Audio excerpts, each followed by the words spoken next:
એ શું કરવું જોઈએ એ વિશે આપણે વાત કરવા જઈ રહ્યા હતા. તો કોર્સવર્ક શું કામ કરવાનું એ વાત તો આઈ થિંક કે તમને પહેલા શરૂઆતમાં કહી હશે, પણ હું સંક્ષિપ્તમાં વાત કરીને કે યુજીસી 2009માં આ નવી પીએચડી એમફિલ પીએચડી માટેના એક ગાઈડલાઈન લઈને આવી અને એના ભાગરૂપે કોર્સવર્કનો સમાવેશ કરવામાં આવ્યો, જેમાં પીએચડી કરતા વિદ્યાર્થીએ પ્રથમ 6 મહિના સુધી કોર્સવર્ક કરવું એવી જોગવાઈ કરવામાં આવી. આ કોર્સવર્કમાં શું ભણાવવાનું છે એ પણ યુજીસીએ જોગવાઈ કરી છે અને એ મુજબ યુનિવર્સિટીઓ આ કોર્સવર્ક કરાવે છે. પણ મુદ્દો એ છે કે કોર્સવર્કની કેમ જરૂર પડી? પહેલાના સમયમાં કોર્સવર્ક નહોતું અને એવી કોઈ એન્ટ્રન્સ એક્ઝામો પણ નહોતી. ગાઈડની અનુકૂળતા હોય અને વિદ્યાર્થીની અનુકૂળતા મુજબ પીએચડીનું સંશોધન કાર્ય થતું હતું. આ પણ એક જે તે સમય મુજબ આઈડિયલ વ્યવસ્થા હતી. પરંતુ જ્યારે પીએચડી એ કમ્પલસરી જ્યારે અધ્યાપક બનવા માટેની લાયકાત બની ત્યારે એમાં જે લોકો જોડાતા હતા એની સંખ્યામાં ખૂબ મોટો વધારો આવ્યો અને વધારો આવવાની સાથે ક્વોલિટી મેન્ટેન ના થઈ એટલે વૈશ્વિક સ્તરે ભારતમાં જે પણ રિસર્ચ થતું હતું એની ઉપર આંગળી ઉઠી અને યુજીસીની જ વેબસાઇટ ઉપરના એક ડેટા મુજબ 2011 થી 2017 સુધીમાં 50% રિસર્ચનો વ્યાપ વધી ગયો. મતલબ જે થતું હતું એના 10 જગ્યાએ સીધા 15 લોકો, એનરોલમેન્ટ બહુ જ મોટા પ્રમાણમાં વધ્યું. આ વધવાની સાથે સાથે એની એક ઇફેક્ટ એ પણ થઈ કે કેટલાક એવા સંશોધનો થવા લાગ્યા કે જે સંશોધનો એ માત્ર ડિગ્રી તો મળી જતી હતી પણ ન તો સમાજ કે ના રાષ્ટ્રને કોઈ ઉપયોગી હતા, ન વિષયને કોઈ ઉપયોગી હતા. એટલે બહુ ચિંતા ઉત્પન્ન થઈ અને એ માટે થઈને એક કમિટી બનાવવામાં આવી 2019માં. આ યુજીસીની કમિટીએ 6 મહિના સુધી અભ્યાસ કર્યો. એ અભ્યાસમાં કેટલાક ડિઝર્ટેશન્સ એવા ધ્યાને આવ્યા યુજીસીને અને એ દુર્ભાગ્ય રીતે ગુજરાતના પણ હતા. મારી યુનિવર્સિટીનું નામ નથી બોલવું પણ ગુજરાતની જ કેટલીક યુનિવર્સિટીઓને ઉલ્લેખ કરીને યુજીસીએ આ અહેવાલ પણ પ્રસિદ્ધ કર્યો.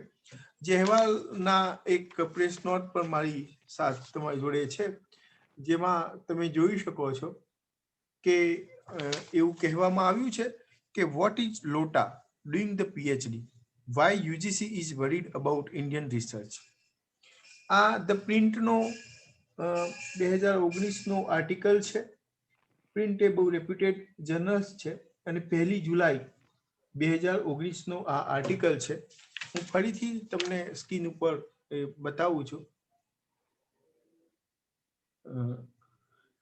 આ આખા અહેવાલમાં શું હતું એની હું ટૂંકમાં વાત કરું છું. આ વાત હું તમને ભૂમિકા, મારું જે વ્યાખ્યાન છે એની ભૂમિકાની ગંભીરતા સમજાય એની માટે કરી રહ્યો છું. એક હિન્દીના વિદ્યાર્થીએ હિન્દી સાહિત્ય મેં લોટા એ શીર્ષક ઉપર પીએચડી કર્યું.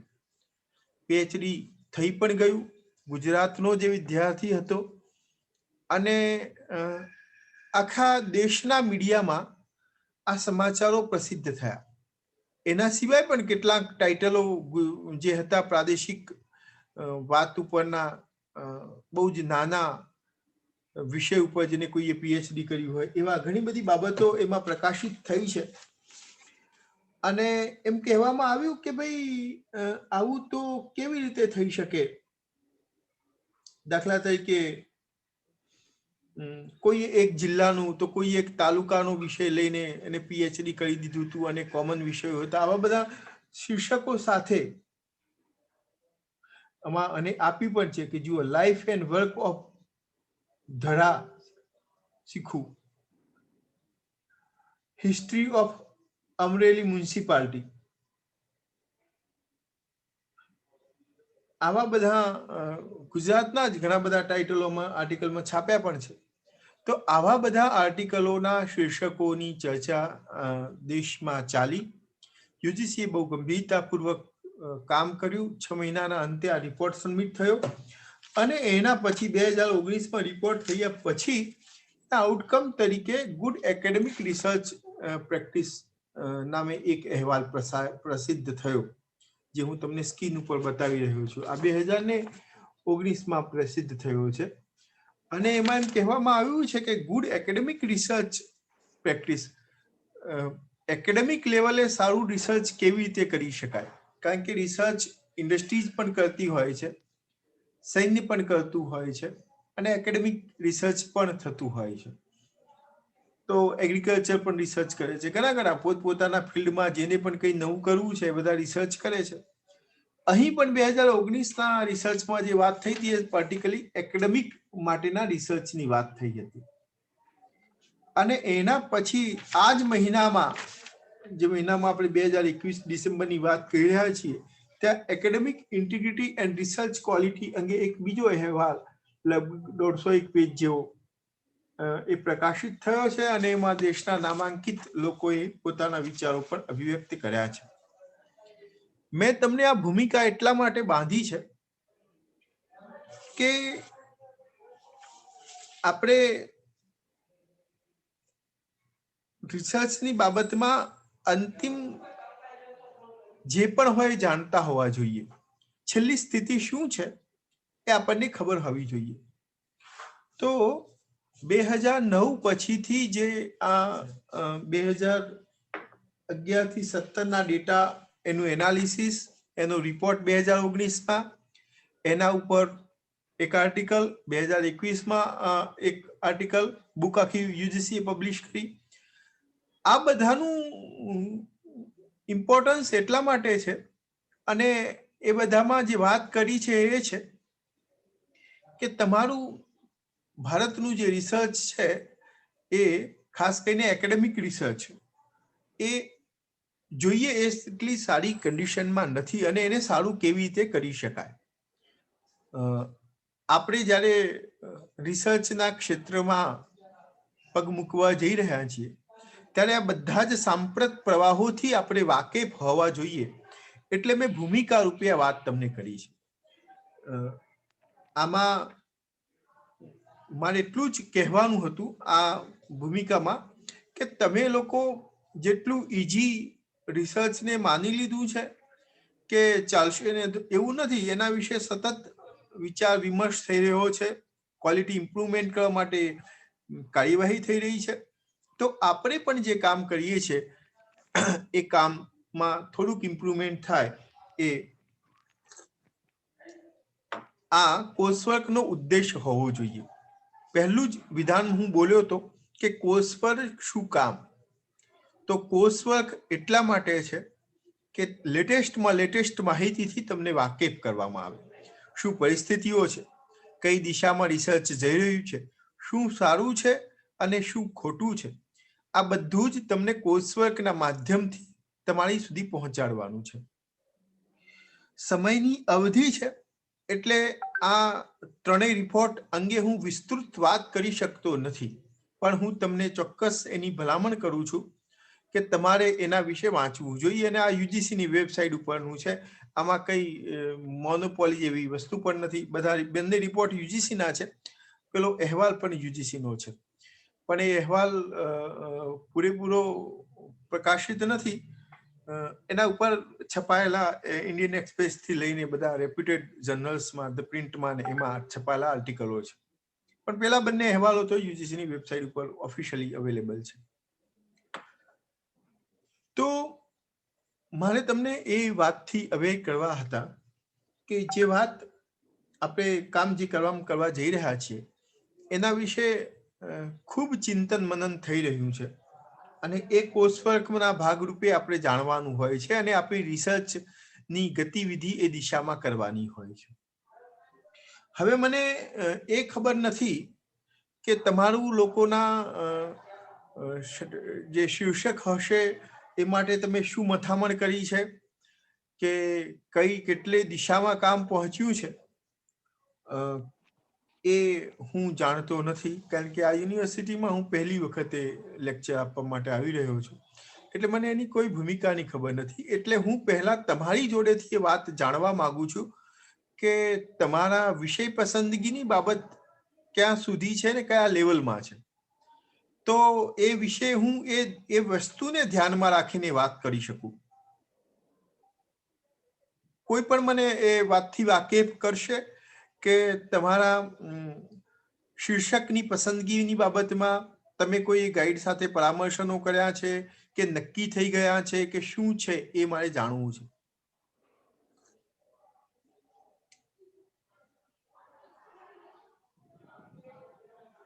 કોઈ પણ એક વ્યક્તિ મને કહેશે તો સારું છે. જો મારો ઉદ્દેશ એ છે કે પર્ટિક્યુલર જ્યારે હું 2 કલાક તમને વાત કરવાનો જ છું તો એવી વાત કરું કે જે તમારા કામમાં આવે.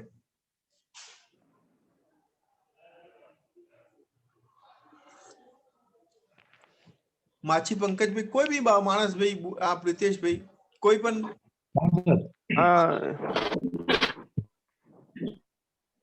નમસ્કાર સર. હા બોલો. એટલે સર અમારે એક્ઝામ લેવાઈ પછી ત્યાર પછી એમપી અને એમએડ વાળા અને જે એક્ઝામમાં પાસ થયા એ લોકોને સિનોપ્સિસ બનાવવાનું કહ્યું. હા. અને સિનોપ્સિસ બનાવી અને જમા કરાવ્યો. ત્યાર પછી અમારું સર એક વાયવા થયું. હા. પછી વાયવાના જે હા. હેલો. હા, વાયવા સુધીની વાત આવી. એટલે વાયવા થયું પછી ફાઇનલ યાદી આવી અને જે ફાઇનલ યાદીમાં જે સમાવેશ થયા જે તે વિષયના એ લોકોને સર કોર્સ વર્કમાં જોડવામાં આવ્યા. હજુ ગાઈડ ફાળવણી બાકી છે. Okay, good. તો આપણે એવા સમયે છીએ કે જે બહુ જ અગત્યનો સમય છે ને, તો મારે આ જ વિષય ઉપર વધુ વાત કરવી જોઈએ, જે તમારા વિષય પસંદગી અને શીર્ષક પસંદગીની હોય તો એ તમને વધુ ઉપયોગ. અને આ વિશે વાત આગળ થઈ છે, કોઈએ કરી છે?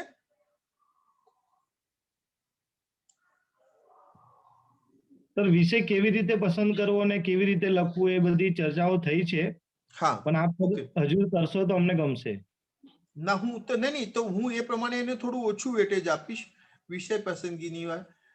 વિષય પસંદ તો બધાનો થઈ ગયો છે, પણ કેટલાકને ચેન્જ કરાવવાનો છે એ ગાઈડ. હા, હજુ તમારી જોડે અવકાશ છે. હજુ તમારી જોડે અવકાશ છે. છે સર. હા, અવકાશ છે એટલે જ મારું અહીં બોલવું પણ એ સાર્થક છે. જો જે વાતમાં આપણી જોડે પછી સંજોગો ન હોય ચેન્જીસ કરી શકવાના, તો પછી એ વાત કરવાનો કોઈ મતલબ નહોતો, તો હું એ વિષયને ચેન્જ કરતો હતો. પણ હવે મને એમ લાગે છે કે મારે આ વિષય ઉપર બોલવું જોઈએ, કે એટલા માટે કે તમને ઉપયોગી થઈ શકે એમ છે. એટલે તો હા, તો હવે આપણે પહેલી વાત વિષય પસંદગી પછી આવીએ છીએ, પણ પહેલી વાત તો હું તમને એ વાત કહું છું કે જ્યારે તમે કોઈ પણ રિસર્ચ ના વિષયને પસંદ કરો છો, એના શીર્ષકને બનાવો છો, ત્યારે એ શીર્ષક 2 દોષોથી બચતું હોવું જોઈએ. એક, એમાં અતિવ્યાપ્તિ ન હોવી જોઈએ અને અવ્યાપ્તિ ન હોવી જોઈએ. ત્રીજું, કોઈ કોમન શીર્ષક ન હોવું જોઈએ કે જેની ઉપર અગાઉ કામ થઈ ગયું છે, એ તો તમે પણ સમજી શકો છો. પણ અતિવ્યાપ્તિ અને અવ્યાપ્તિ દોષ તમારા શીર્ષકમાં કેવી રીતે આવી શકે એનું હું એક ઉદાહરણ આપું, પછી આપણે એની ઉપર ચર્ચા કરીએ. તમે લોકોએ જે શીર્ષકો વિચાર્યા છે એવા 2-3 શીર્ષકો પણ આપણે ચર્ચા કરીશું કે જેથી બિલકુલ આપણું વિઝન ક્લિયર થાય. તો અતિવ્યાપ્તિનો દોષ એટલે કે કોઈ શીર્ષક એવું બહોળા પ્રમાણમાં હોય કે જેમાં તમારું રિસર્ચ કઈ બાબત ઉપર છે એ જસ્ટિફાય ન થતું હોય, એ ચોક્કસ એનો દિશા નિર્દેશ ન મળતો હોય. જેમ કે હું તમને એક ઉદાહરણ આપું. એક્સ નામનો વિદ્યાર્થી એવું કહેશે કે મહાભારતની પૂરા કથાઓ એક અધ્યયન, આવું કોઈએ શીર્ષક લીધું છે. તો આ શીર્ષકમાં અતિવ્યાપ્તિનો દોષ છે, કારણ કે મહાભારતમાં અનેક આખ્યાનો છે. એ બધા જ આખ્યાનોનો કોઈ એક પીએચડીના વિદ્યાર્થી તરીકે અભ્યાસ કરવો એ શક્ય પણ નથી અને જરૂર પણ નથી. એટલે તમે જો મહાભારતના આખ્યાનો રાખીને એની પર પીએચડી કરવા જાઓ તો એ અતિવ્યાપ્તિ દોષ થાય છે. એમાં ઘણી બધી એટલો બહોળો વિસ્તાર આવી જાય છે કે તમે ચોક્કસ શું કરવા માંગો છો એ ખબર ન પડે. આવું જ કોઈ એક કૃતિ છે અને એ કૃતિમાં કોઈ એક નાની અમથી વાત કોઈ લઈ લે છે. દાખલા તરીકે કોઈ એમ કે ભાઈ મેઘદૂત જે છે કાલિદાસનું, એ મેઘદૂતમાં વર્ણિત વિરહ, તો આ પણ બહુ જ નાનો વિષય થયો છે. એની ઉપર પીએચડી નો થીસીસ લખવો એ પણ દોષ છે. એક એમાં વિષયની મર્યાદા બહુ સંક્ષિપ્ત વિષય પડી જાય છે, જેમ મહાભારત વાળો બહુ વિસ્તૃત થઈ જતો હતો. મેં જે તમને કહ્યું કે હિન્દી સાહિત્ય મેં લોટા, આની ઉપર બહુ બધી કોમેન્ટ ચાલી અને આ યુજીસી કે પછી પેલું અમરેલી મ્યુનિસિપલ કોર્પોરેશન વાળી વાત છે કે એ જે આર્ટિકલ અહીંયા તમને શીર્ષકો આપ્યા છે, તમે જુઓ કે એમાં હિસ્ટ્રી ઓફ અમરેલી મ્યુનિસિપાલિટી, પછી study of tribal fair in Gujarat,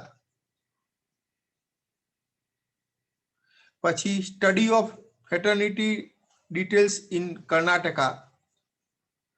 તો આવા બધા જે શીર્ષકો છે એના વિષય યુજીસીએ જ એના અહેવાલમાં બહુ પ્રશ્નાર્થ ઉભા કર્યા છે. અને આપણે જ્યારે શીર્ષક પસંદ કરવા બેસીએ છીએ તો આપણે ઘણી વખત આ હિન્દી સાહિત્ય મેં લોટા એ કેવડો મોટો વિષય થયો.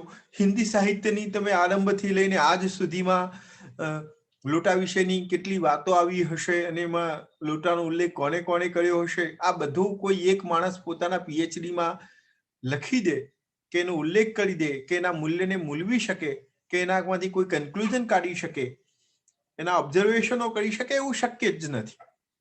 કારણ કે બહુ વિશાળ વ્યાપ્ત થઈ જાય છે. મારો મુદ્દો એ નથી કે લોટા ઉપર પીએચડી ની વાત છે. મારો મુદ્દો એ છે કે આ વિષય જે છે તે વિષયનો વ્યાપ્ત વધી જાય છે. પછી એ જ રીતે આને એમ કહ્યું છે કે Amreli municipality, history of Amreli municipality. તો આ અમરેલી મ્યુનિસિપાલિટીનો ઇતિહાસ લખવો એ કોઈ રિસર્ચ નથી, એ સંપાદનનું કામ થયું. ધ્યાન રાખજો કેમ આમાં ઓબ્જેક્શન લીધા છે યુજીસીએ. હું એ જ રીઝન, એ જ જે શીર્ષકો છે એને આપણે ધ્યાનમાં રાખીને પણ ચર્ચા કરીએ છીએ કે જેનાથી તમને મગજ બહુ ક્લિયર થાય કે કેવા કેવા ઓબ્જેક્શન્સ આવી શકે છે. પછી એક છે કે ભાઈ study on social and political movement and women's role in them. તો મહિલાઓનો આ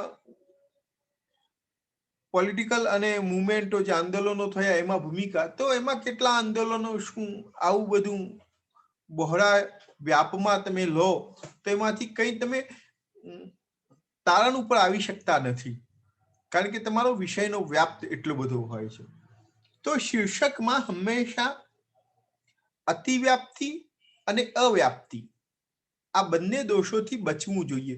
શીર્ષક એવું પણ ન હોવું જોઈએ, જેમ તમે પેલું મેઘદૂત વાળું કહ્યું છે, કોઈ એવું પણ નક્કી કરે કે કોઈ એક કાવ્ય છે નાનું સરખું અને એમાં એના વિશે કરવાનું વાત કરે તો એ પણ ઉચિત નથી.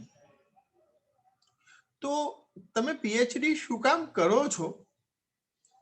તો આપણને બધાએ અત્યાર સુધી કે ભાઈ રિસર્ચ કરવાનું છે, રી અને સર્ચ પુનઃ એને શોધવાનું છે. આ બધું તમને બહુ બધી વાતો સમજાવી હશે એટલે મારે એની વાતમાં નથી જવું, પણ તમે કોઈ નવા તથ્યોને શોધવા માટેની મથામણ કરો છો, એને સાદી ભાષામાં આપણે રિસર્ચ કહીએ છીએ. હવે મથામણ કરવા માટેની જે જગ્યા છે એ સાદી ભાષામાં તમને સમજાવું તો એવડી મોટી ન હોવી જોઈએ કે એ મથામણ આપણે કરી જ ન શકીએ. દાખલા તરીકે જેમ મેં પહેલું ઉદાહરણ તમને આપ્યું મહાભારતનું, તો આ મહાભારતનું 1 લાખ શ્લોકોનો આ ગ્રંથ, એમાં વિવિધ પ્રકારના આખ્યાનો, તો આ શું થયું છે કે તમે એમાં મથામણ કરીને કઈ ફલશ્રુતિ લાવી નહીં શકો. એટલા માટે આ શીર્ષક એ અતિવ્યાપ્તિના દોષ વાળું છે કે જેમાંથી તમે રિસર્ચનું કામ છે કે એને તમારા કન્ક્લુઝનમાં તમે જાઓ છો ત્યારે તમે એમાંથી કંઈક સારાંશ રૂપે આપતા હોવ છો. એવું અહીં કરવું મુશ્કેલ છે, એટલે અતિવ્યાપ્તિનો દોષ નડે છે. આવું ન થાય એટલા માટે શીર્ષક 2 પ્રકારના દોષ તો મેં તમને કહી દીધા, ઉદાહરણ પણ આપ્યું, પણ હવે એ કહું છું કે તો પછી કેવું હોવું જોઈએ, આવું ન હોવું જોઈએ તો કેવું હોવું જોઈએ એવો બીજો પ્રશ્ન તરત આપણા મનમાં ઉદ્ભવે.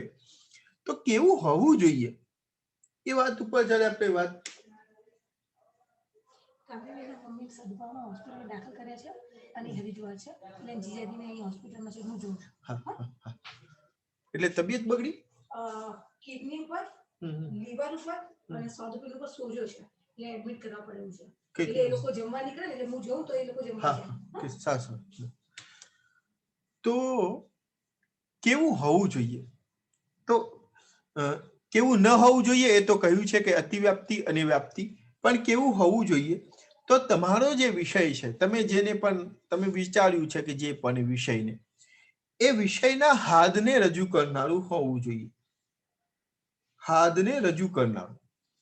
એક તો પહેલા એ હોવું જોઈએ કે તમે જે પણ રિસર્ચનું હાદ હોય એને એમાં પ્રસ્તુત થતું હોવું જોઈએ.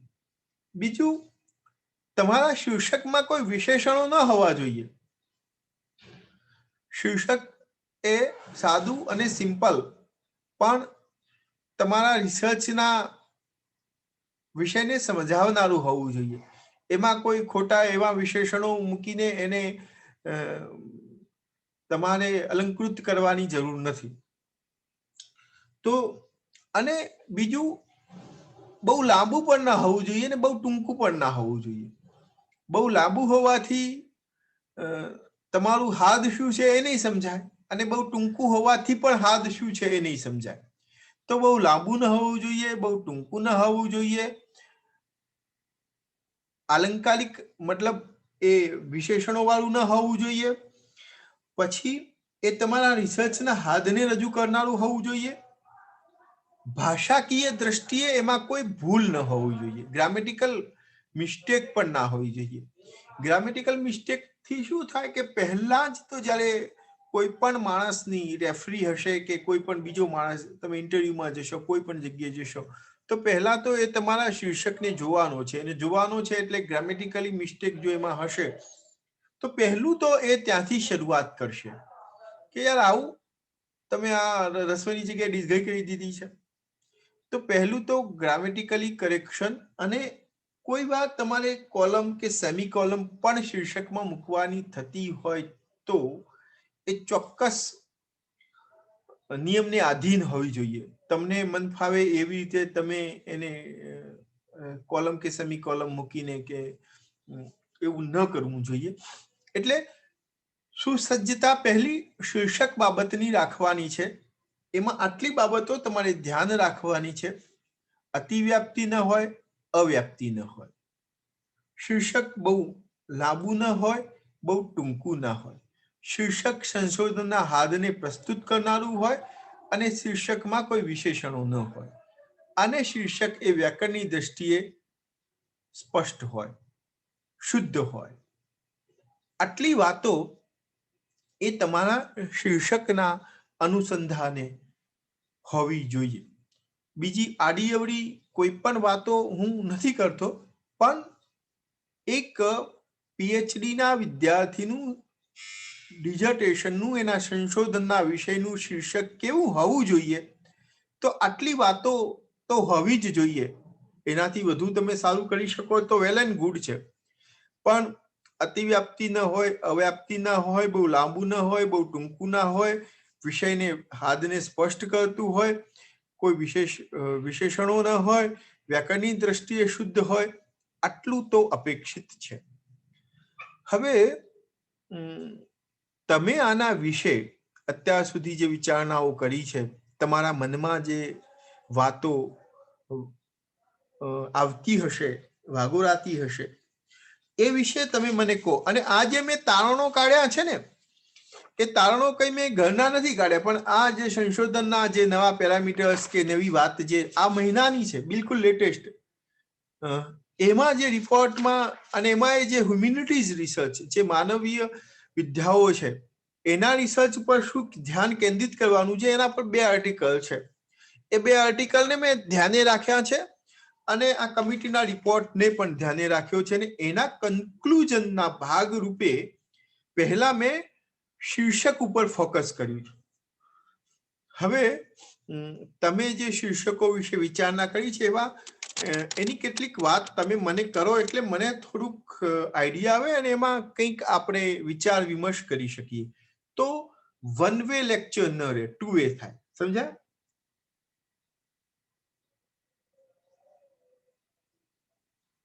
તમે કોઈ રિસર્ચના ટોપિક વિચાર્યા હોય, કારણ કે તમે લોકો છે હવે આટલે આવી ગયા છો, તો કંઈક તો વિચાર્યું હશે, તો એના વિશે ખુલીને ચર્ચા થાય તો એ તમને ઉપકારક થશે.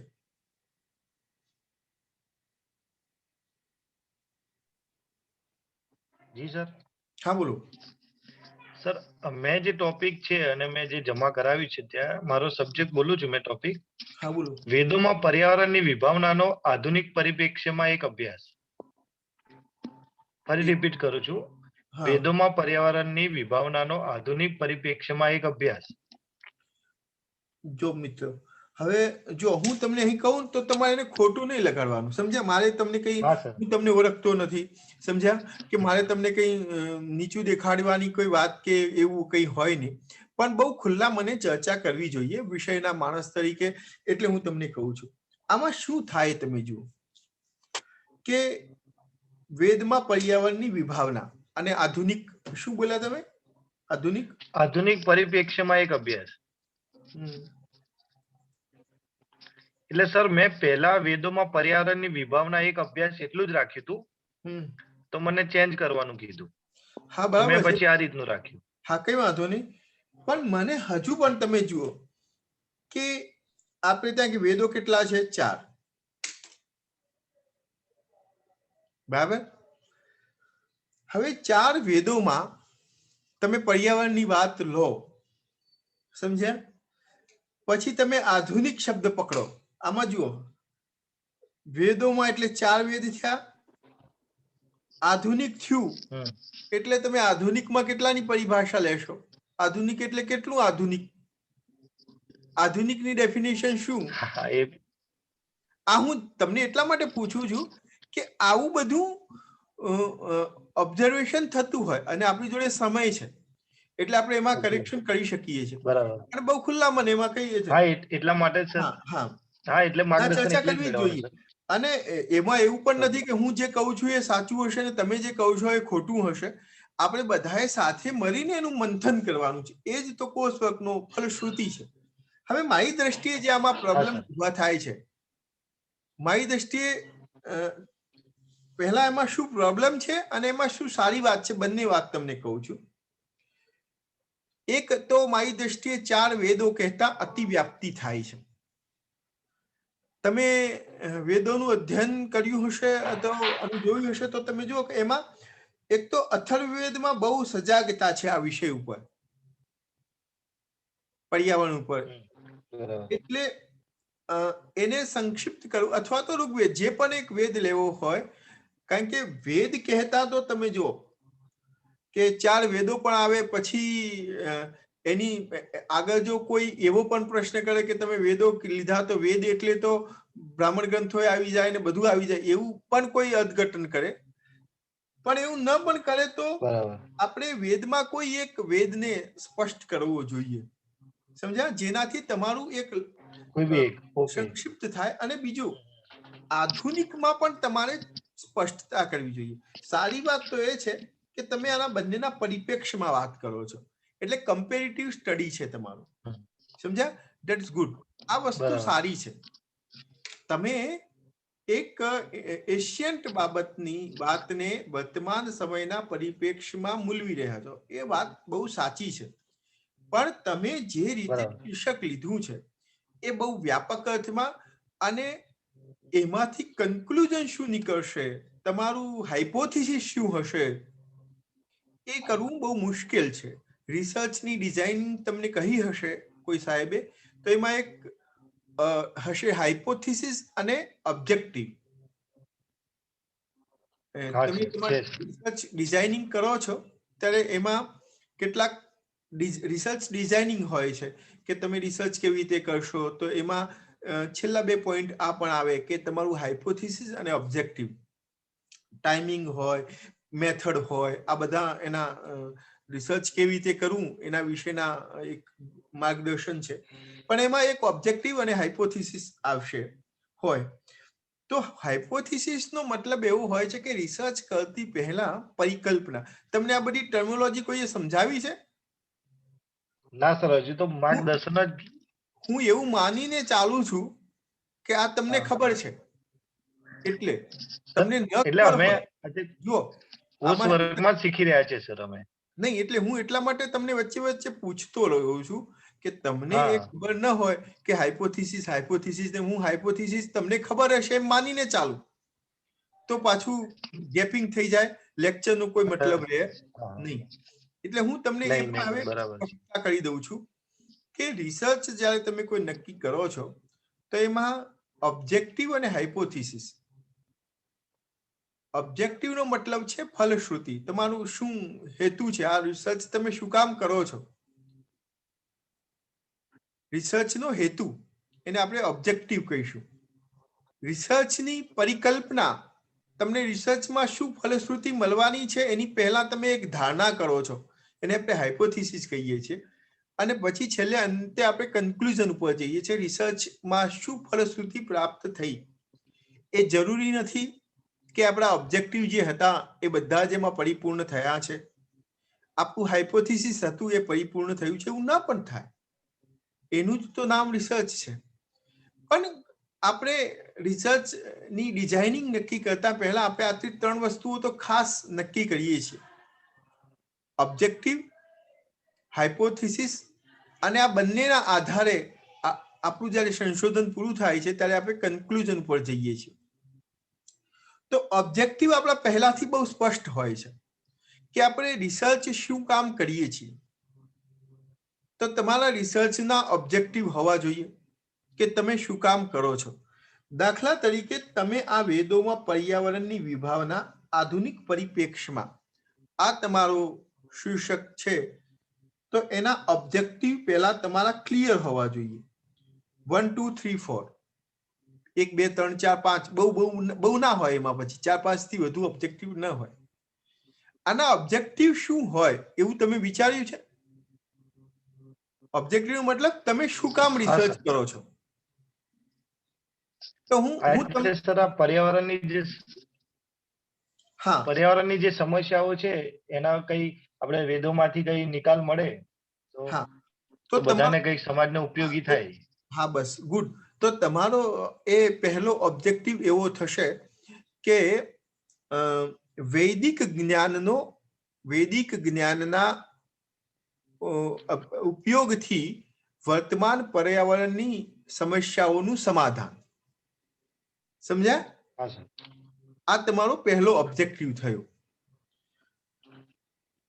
પછી એ રીતે બીજો ત્રીજો તમે તમારો ઓબ્જેક્ટિવ રાખશો. એના આધારે તમે પરિકલ્પના કરશો. પરિકલ્પના કેવી કરશો કે તમારી સમક્ષ વેદનો ઋષિ હશે. તમે જ્યારે આ થીસિસ લઈને બેસશો અભ્યાસ કરવા માટે, વેદ લઈને બેસો છો ત્યારે ત્યારે તમારી સમક્ષ પેલો વેદનો ઋષિ તમારી નજરમાં તમને દેખાય છે કે લાંબુ જીવતો હતો, નિરોગી હતા, શાંતિ હતી. આ બધી પર્યાવરણની એની ઉપર અસર હતી. એક ચિત્ર છે તમારી જોડે. બીજું ચિત્ર આજનું આવશે, જેમાં વારંવાર હાઈકોર્ટ અને સુપ્રીમ કોર્ટ સરકારોએ દંડો ઉપર સાડતી દેખાશે. દિલ્હીમાં સ્કૂલો બંધ કરાવવાનું ચિત્ર હશે, લોકોને શ્વાસ લેવાની પ્રશ્નો હશે. આ બધા બીજા પ્રશ્નો હશે. આ બંને તમારી નજર સમક્ષ રહેવાના છે. તમે જ્યારે તમારી હાઇપોથિસિસ, તમારી પરિકલ્પના થિસિસની કરી રહ્યા છો ત્યારે તમને આ બંને વસ્તુ દેખાય છે, તમારા મગજમાં છે કે એક સમય આવો હતો, એક સમય આવો છે. આમાંથી મારે શું મેળવવું છે? તો તમે એમ કહો કે તમને એવું થાય કે હું આ વેદનો અભ્યાસ કરીશ, આનો અભ્યાસ કરીશ એટલે કંઈક રસ્તો નીકળશે, એવું તમારા મનમાં એક આશા છે. કેવો રસ્તો હશે તમને નથી ખબર, સમજ્યા? પણ તમને એમ થશે કે આમાંથી કંઈક રસ્તો નીકળશે. આ રસ્તો નીકળશે અને વ્યવહારુ હશે, એ ઉપયોગમાં મૂકી શકાય એવો હશે. આ બધી થઈ તમારી પરિકલ્પના. મારી વાત તમને બરાબર ન સમજાય તો કહેજો, સમજ્યા? ના સર, સમજાય છે. હા, જે તમને કહી રહ્યો છું એ એક સારા સંશોધકના મગજમાં શું ઘુમરાતું હોવું જોઈએ એની વાત કરી રહ્યો છું. એટલે તમે તમારા ટોપિક ઉપર આવીએ આપણે. તો વેદોમાં પર્યાવરણની આજ તો તમારી સમક્ષ આ બંને વસ્તુઓ છે. એના આધારે તમે પરિકલ્પનાઓ કરશો કે જ્યારે મારું થિસિસ પૂરો થશે ત્યારે એમાંથી કંઈક સમાધાનકારી વલણો નીકળશે, સમાધાનકારી ઉપાય મળશે. આ પરિકલ્પના છે, હાઇપોથિસિસ છે, કલ્પના છે. એવું ન પણ થાય, સમજ્યા? દાખલા તરીકે હું એક પ્રોજેક્ટ કરતો હતો, એની તમને ઉદાહરણ આપું એટલે વધુ સ્પષ્ટ થશે. હું એક એવો પ્રોજેક્ટ કરતો હતો, સોરી પ્રોજેક્ટ નતો, મારો વિદ્યાર્થી PhD કરતો હતો. અમારે ત્યાં યુનિવર્સિટીનું જે નામ છે તે આચાર્ય હેમચંદ્રાચાર્ય ઉત્તર ગુજરાત યુનિવર્સિટી છે. હેમચંદ્રાચાર્ય એ સિદ્ધરાજના સમયમાં 11મી-12મી શતાબ્દીના મનીષી ઋષિ છે, મતલબ જૈન મુનિ છે, અને એમને 25 જેટલા ગ્રંથો લખ્યા છે. એમાંનો એક ગ્રંથ છે એમનો તે આયુર્વેદ ઉપર છે, નિઘંટુ શેષ એનું નામ છે. હવે આ નિઘંટુમાં જુદી જુદી વનસ્પતિઓની એમને વાત કરી છે અને એની પર કોઈ કામ થયું નહોતું. મને એમ થયું કે આમાં આપણે જોવું જોઈએ કે પર્યાવરણના લોકો જે કહે છે કે, અને વારે ઘડી આપણે છાપાઓમાં પણ વાંચીએ છીએ, રિસર્ચ જર્નલમાં પણ વાંચીએ છીએ, અને આપણને ભય પણ બતાવવામાં આવે છે કે આટલા વર્ષો પછી સૃષ્ટિનો વિનાશ થઈ જશે, આટલી વનસ્પતિઓ નાશ પામી, ડાયનાસોર જેવા પ્રાણીઓ નાશ પામ્યા.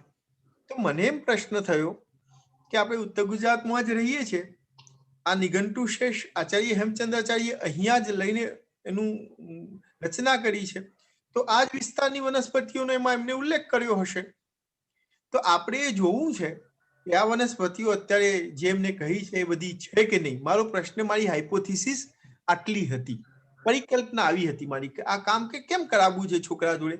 તો મારે જોવું છે કે આ બધી વનસ્પતિઓ અહીં અત્યારે અવેલેબલ છે કે નહીં, ન હોય તો પછી કેમ નથી. અને મને જ મારા મગજમાં જે છાપ હતી ને સાયન્ટિફિક વૈજ્ઞાનિકોની, જે આજે કે ભાઈ બધું 200-300 વર્ષમાં તો ઘણું બધું નાશ પામી ગયું છે, તો ઘણી બધી જીવ સૃષ્ટિ નાશ પામી છે, તો વનસ્પતિ તો નાશ પામી જ હશે. અને એની પહેલા મેં એક રિપોર્ટ વાંચ્યો તો નર્મદાની કેનાલનો, અને એ નર્મદાની કેનાલમાં એવો રિપોર્ટમાં હતું કે અહીં ઉત્તર ગુજરાતની કેટલીક વનસ્પતિઓ આ કેનાલને કારણે નાશ પામી છે. તો આ બધાના આધારે મને એમ હતું કે મારે આ તો તપાસવું જ પડશે.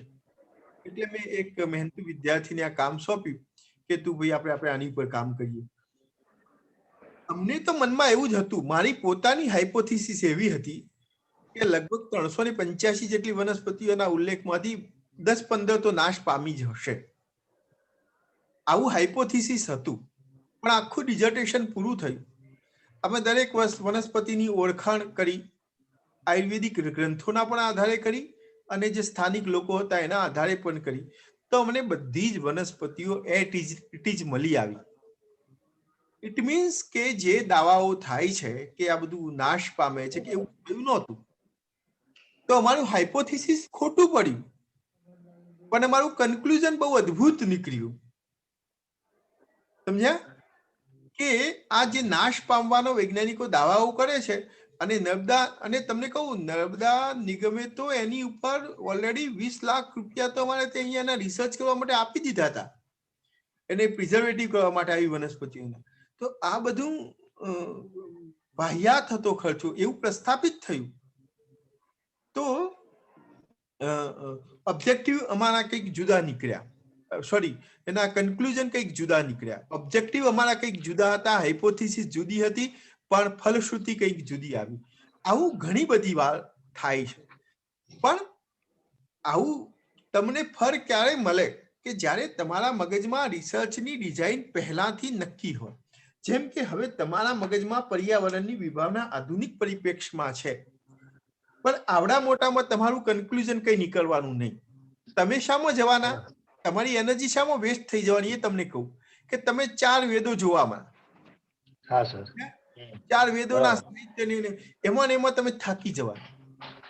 તમે ધ્યાનથી જુઓ કે ઋગ્વેદના જ મંત્રો યજુર્વેદમાં પણ છે, સામવેદમાં પણ છે, અને અથર્વવેદમાં પણ છે. મોટા ભાગના મંત્રો રિપીટ પણ થાય છે. તો તમારે કઈ 4 વેદો કરવાની જરૂર નથી, તમે એક વેદ પકડી લીધો. સમજ્યા? આધુનિક પરિપ્રેક્ષ્યની જગ્યાએ તમારે એવું કરવાનું હતું કે કોઈ એક પ્રોબ્લેમને પકડવાનો હતો. સમજ્યા? આધુનિક પર્યાવરણના ગ્લોબલ વોર્મિંગ હોય, વાયુ પ્રદૂષણ છે, જળ પ્રદૂષણ છે, એવો કોઈ એક પ્રોબ્લેમને પકડવાનો હતો. સમજ્યા? અને ત્યાં પણ કોઈ એક પ્રોબ્લેમને પકડવાનો હતો. બંને પ્રોબ્લેમને તમે પકડો. સમજ્યા? તમારી સંશોધનનો પાયાનો સિદ્ધાંત એ છે કે સમસ્યા હોવી જોઈએ. સમસ્યા હોય. સંશોધન નો પાયાનો સિદ્ધાંત છે કે સમસ્યા હોય. દાખલા તરીકે કોરોના થયો તો એની રસી શોધવાની શરૂઆત થઈ. ઇટ મીન્સ કે પ્રોબ્લેમ હતો એટલે સોલ્યુશન માટે માણસે પ્રયાસ કર્યો. તળાવ અને દાખલા તરીકે તળાવ અને કુવાઓના પાણી ઓછા થઈ ગયા એટલે ટ્યુબવેલની શોધવાની જરૂર થઈ. ગરમી વધી એટલે એસીનો આવિષ્કાર થયો. માણસોના ઘરમાં આપણે કામકાજનો સમય ઘટ્યો એટલે વોશિંગ મશીનની આવશ્યકતા ઊભી થઈ. તો હંમેશા સંશોધનના મૂળમાં જે હોય છે તે સમસ્યા હોય છે. એટલે આપણે સમસ્યા પેલી ના પકડીએ તો સંશોધન જ નથી કઈ. એટલે મારે ખાસ આ બધા જ રિસર્ચ જે મેં તમને બધા રેફરન્સ આપ્યા છે શરૂઆતમાં, એમાં એ છે કે તમે રિસર્ચમાં સમસ્યા શું છે એ તો પકડો. અને દુર્ભાગ્યપૂર્ણ એ છે કે આપણે કોઈ જ રિસર્ચ ડિઝાઇન નક્કી કરતા પહેલા સમસ્યા શું છે એને તો નક્કી કરતા જ નથી. સમજ્યા? પહેલું એ કરવું જોઈએ કે પ્રોબ્લેમ શું છે. પ્રોબ્લેમના આધારે રિસર્ચ થશે. પ્રોબ્લેમનું સોલ્યુશન કરવું એ રિસર્ચનો બેઝિક ઓબ્જેક્ટિવ છે. તો હવે તમારે આમ થોડુંક તમારા પરામર્શક જે પણ હોય, મારે કંઈ નામ પૂછવું નથી કે મારે એમાં પડવું પણ નથી, પણ જે પણ હોય એમની સાથે તમે મારા વિચારને શેર કરજો. અંતે એમને જે યોગ્ય લાગે તે કરજો. સમજ્યા? હા સર, તમે બરાબર વાત કરી છે. તમે હજુ અમારી પાસે સમય છે સર, હજુ વિષય બદલવાનો જ છે અને થોડા સુધારા વધારાને અવકાશ છે જ. હા, એ અવકાશ કરીને તમે કોઈ એક નિશ્ચિત પ્રોબ્લેમ ઉપર જજો. સમજ્યા? અને એ પ્રોબ્લેમને વેદના કોઈ એક ચોક્કસ વેદમાં શોધવાનો પ્રયાસ કરજો. તો તમારી રિસર્ચ ડિઝાઇન નક્કી થઈ ગઈ, તમારો ઓબ્જેક્ટિવ નક્કી થયો. એ ઓબ્જેક્ટિવ હશે તમારી હાઇપોથેસિસ હશે. આધુનિક સમયનું પર્યાવરણીય સમસ્યા લઈએ કે જૂના? ના, આધુનિકમાં ના લો, કારણ કે આધુનિકમાં મારું એવું માનવું છે કે આધુનિક કોને કહેવું, એક તો પહેલો પ્રશ્ન આ આવે મારી દ્રષ્ટિએ. બરાબર સુધી ચાલશે. હા બરાબર. આધુનિક બીજું એ કે આધુનિકમાં ઘણી બધી સમસ્યાઓ છે, એટલે એ પણ એની જગ્યાએ કોઈ એક સમસ્યા કે એક કે બે સમસ્યાઓ આપણે લઈ લઈએ તો એ વધુ સારું. જો રિસર્ચમાં એક નાની વસ્તુ પણ શોધી કાઢવી એ માનવ જીવન માટે બહુ ઉપકારક થતી હોય તે ઘણું બધું છે. એક કેમિસ્ટ્રીનું રિસર્ચ થયું માત્ર 8 પેજનું. કેટલા? 8 પેજ, અને જેમાંથી કંઈક 32 જેટલી પેટર્ન થઈ.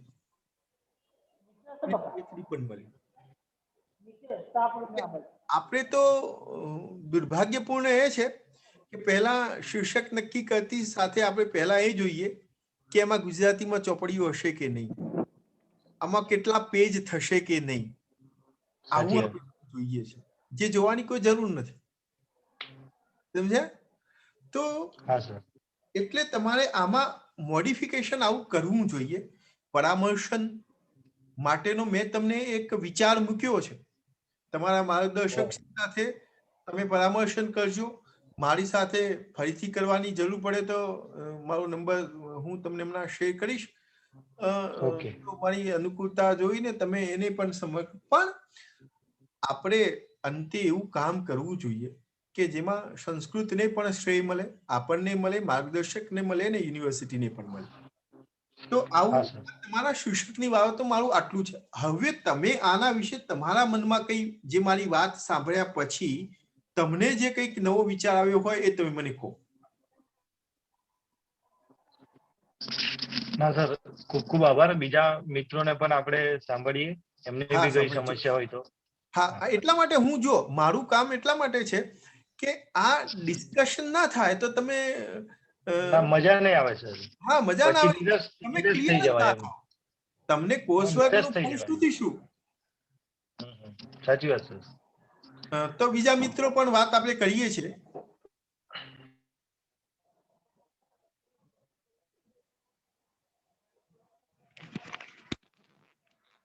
જો કોઈ સમસ્યા ના હોય. નમસ્કાર સર. છે. હેલો. હા બોલો. હેલો. હા બોલો બોલો, અવાજ આવે છે. હા બોલો. શ્રીમદ ભગવદ ગીતાના જ્ઞાનયોગ અને ભક્તિ યોગ પર પાંડુરંગ શાસ્ત્રીનું એક વિવેચનાત્મક અધ્યયન એવો વિષય પસંદ કર્યો છે. મિત્ર, મને ફરીથી રિપીટ કરજો, અવાજ તમારો વચ્ચે જતો રહ્યો હતો. ભગવદ ગીતા પછી આપ શું બોલે? શ્રીમદ ભગવદ ગીતામાં જ્ઞાનયોગ અને ભક્તિ યોગ ઉપર પાંડુરંગ શાસ્ત્રીનો વિવેચનાત્મક એક અધ્યયન એવો મેં પસંદ કર્યો છે.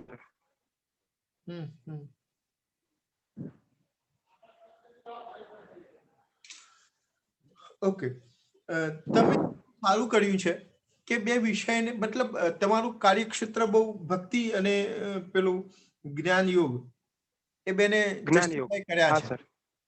બરાબર? હા હા. અને ભગવદ ગીતાના સંદર્ભમાં તમે પાંડુરંગના વિચારોને જોવાના છો. આ મને વિષય સાથે કઈ વાંધો નથી, આ મને યોગ્ય લાગે છે. કારણ કે આમાં જુઓ, તમે કોઈ અતિવ્યાપ્તિ પણ નથી, અવ્યાપ્તિ પણ નથી. એક ગ્રંથ નિશ્ચિત છે ભગવદ.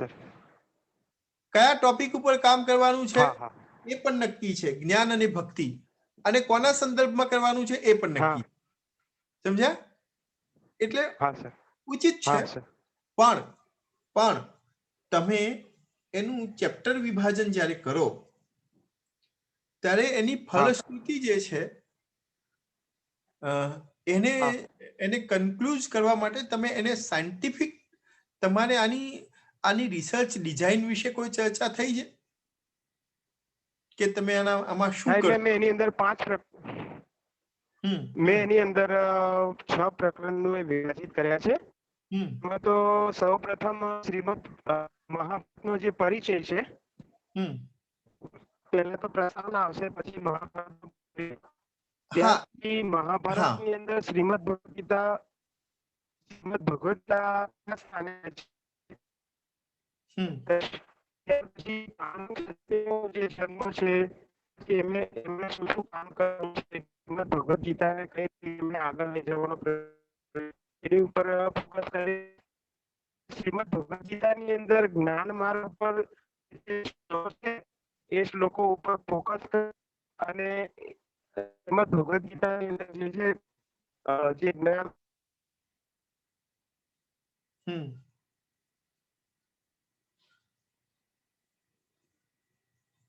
હેલો, આ કોણ બોલતા હતા ભાઈ? હેલો, અવાજ? હા સર, આવે છે આપનો અવાજ. હા, મારો તો અવાજ આવે છે, પણ જે પેલા ભાઈ બોલતા હતા મિત્ર, એમનો અવાજ જતો રહ્યો છે. વચ્ચે નેટવર્ક છૂટી ગયું સર. હા, રીતેશભાઈ બોલો, હવે બોલો. હા.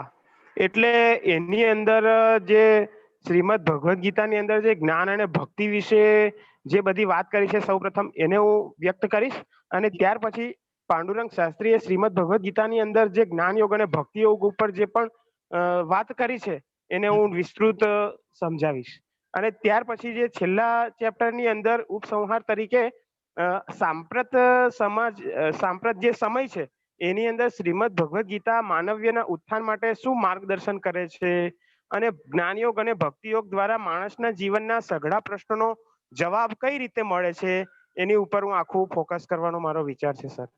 હા, એટલે તમે જે છેલ્લે બોલ્યા તમારા ઓબ્જેક્ટિવ થયા, સમજ્યા? રિસર્ચની ડિઝાઇનિંગમાં કહીએ તો એ તમારા ઓબ્જેક્ટિવ થયા. એટલે તમે તમારા ઓબ્જેક્ટિવમાં ક્લિયર છો કે તમને શું કામ કરવું છે, સમજ્યા? હા. હવે એ ઓબ્જેક્ટિવ ક્લિયર છે. તમારી હાઇપોથિસિસ પણ હશે કે આમાંથી મને આવી ફલશ્રુતિ મળશે, એ હાઇપોથિસિસ પણ હશે કે ભાઈ આવું થયું છે. તમે છેલ્લી વાત કરી કે એને મારે આજના સમયનામાં ની બાબત, એવું તમે ઉપયોગિતાની બાબતમાં વાત કરી. હા સર. કે કેવી રીતે ઉપયોગી થઈ શકે છે એવું કંઈક કહેવું હતું તમારું. જે પણ એક તમારો ઓબ્જેક્ટિવ છે અને એ સારો પણ છે, પણ આ રિસર્ચને તમારે સાયન્ટિફિક ટચ આપવો હોય મારી દ્રષ્ટિએ, તો તમે આમાં જે ચેપ્ટરો કર્યા છે એમાં એક ચેપ્ટર એ સાયકો એનાલિસિસનું ઉમેરવું જોઈએ. બરાબર. એ સાયકો એનાલિસિસ એટલા મને મનોવૈજ્ઞાનિક પૃથ્થકરણ, આ બેઝિકલી આમ વિષય એ સાયકોલોજી કે સોશિયલ સાયન્સના રિસર્ચનો છે, પણ મેં જેમ પેલા ભાઈને કહ્યું પર્યાવરણ કે ઇન્ટરડિસિપ્લિનરી વિષય છે, તો આપણા રિસર્ચને આજકાલ ઇન્ટરડિસિપ્લિનરી બનાવવાની બહુ જરૂરિયાત છે.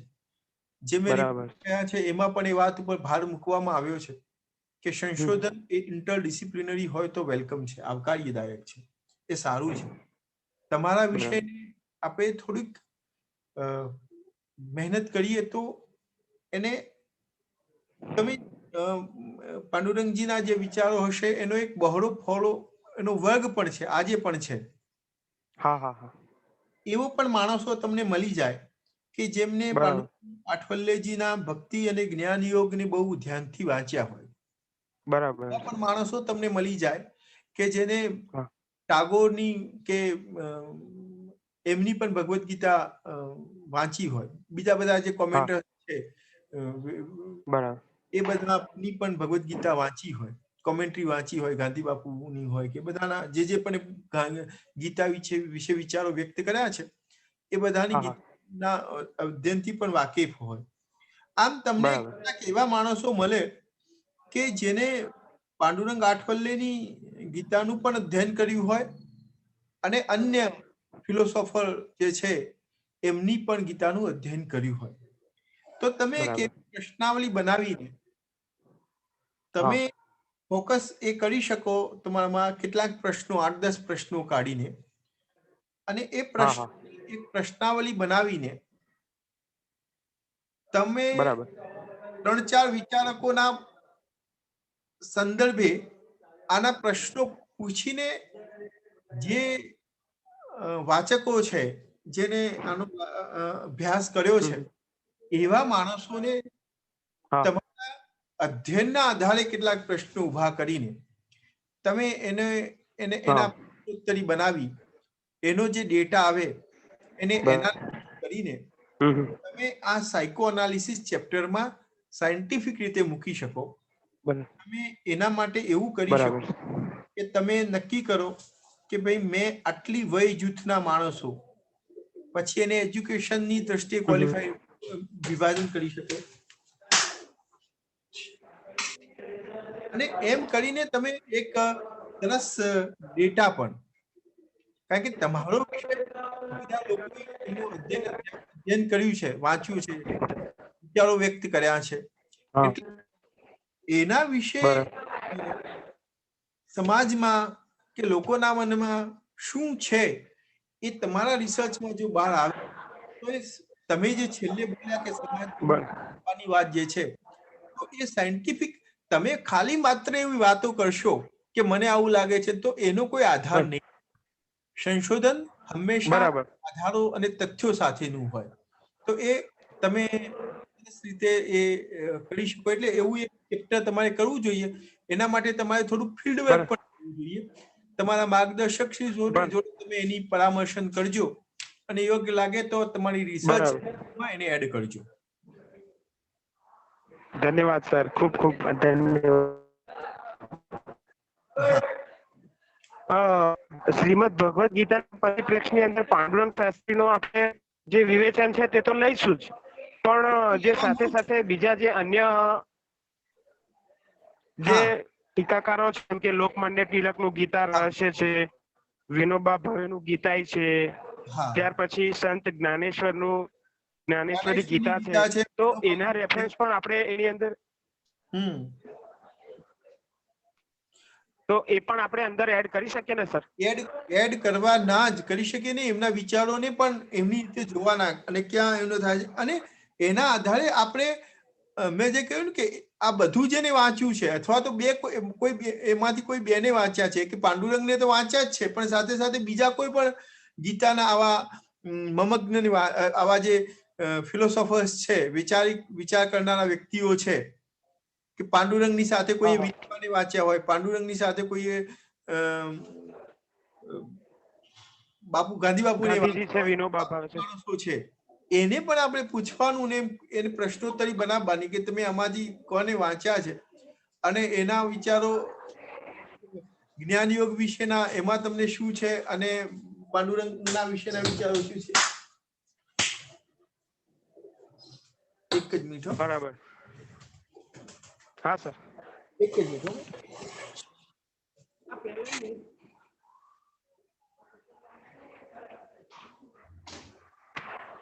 તો એ વાત તમે, અને પછી કોઈ સાયકોલોજીના અધ્યાપક હોય ને, મનોવિજ્ઞાનના કે સોશિયોલોજીના, એની થોડી મદદ લેવાની. એ થોડું પ્રશ્નોત્તરીમાં એમાં મદદ કરશે. બરાબર. તો એના આધારે તમારે થોડુંક ડેટા એનાલિસિસ, આવું બેઝિકલી સોશિયલ સાયન્સ વાળા અને સાયકોલોજી વાળા એ લોકો કરતા હોય, પણ આપણે હવે સંસ્કૃતમાં પણ સંસ્કૃતને સાયન્ટિફિક બનાવવું હશે તો માત્ર ભાષણો કરવાથી ચાલવાનું નથી. કોઈ વિચારને તમારે કરવો હશે તો એને સાયન્ટિફિક રીતે પુરવાર કરવી પડશે. એટલે વૈજ્ઞાનિક અભિગમ અપનાવો એમ બૂમો પાડવાથી કઈ થવાનું નથી.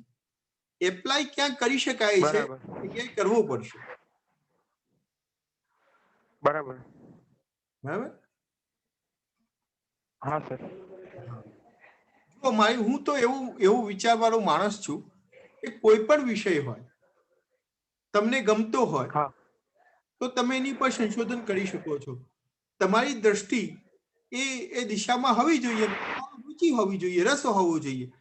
કઈ પછી એમાંથી નવું તો નીકળી જ શકે છે, કેમ કે સંશોધનનું કામ જ એ છે કે જે શોધેલું છે એમાંથી નવું તમારે સર્ચ તો છે જ, શોધેલું તો છે જ, એની આગળ રિસર્ચ લાગ્યું છે, એમાંથી ફરી શોધવાનું છે. એટલે કોઈ એવી પરવા પણ કરવાની જરૂર નથી કે આમાં તો અગાઉ થઈ ગયું છે ને જ્ઞાન યોગ વિશે ને ભક્તિ યોગ વિશે તો બહુ બધું લખાઈ ગયું છે.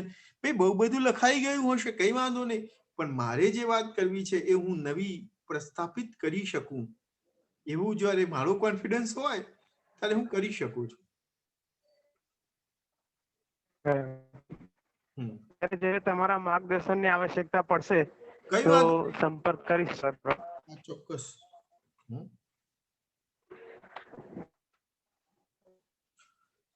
તો આપણે સમયની અનુકૂળતા મુજબ બે વ્યક્તિઓના શીર્ષક વિશે પરામર્શન કર્યું છે અને મને બહુ ગમ્યું છે કે તમે લોકો 15 જણા પણ હતા તો બે લોકોની હજુ તમે કાલે આપણે એક બે વિદ્યાર્થીઓના બીજાના પણ લઈશું કે જેના આધારે આપણી ડાયલોગ આગળ વધે અને એ થાય. એટલે કેટલાકને મનમાં આજે ન સૂઝ્યું હોય તો કાલે સુઝાડીને લઈને આવે તો આપણે એના વિશે વાત કરીશું. કંઈક બીજા પ્રશ્નો પણ હોય, જુઓ તમારે પ્રશ્નોની સજ્જતા સાથે આવવા.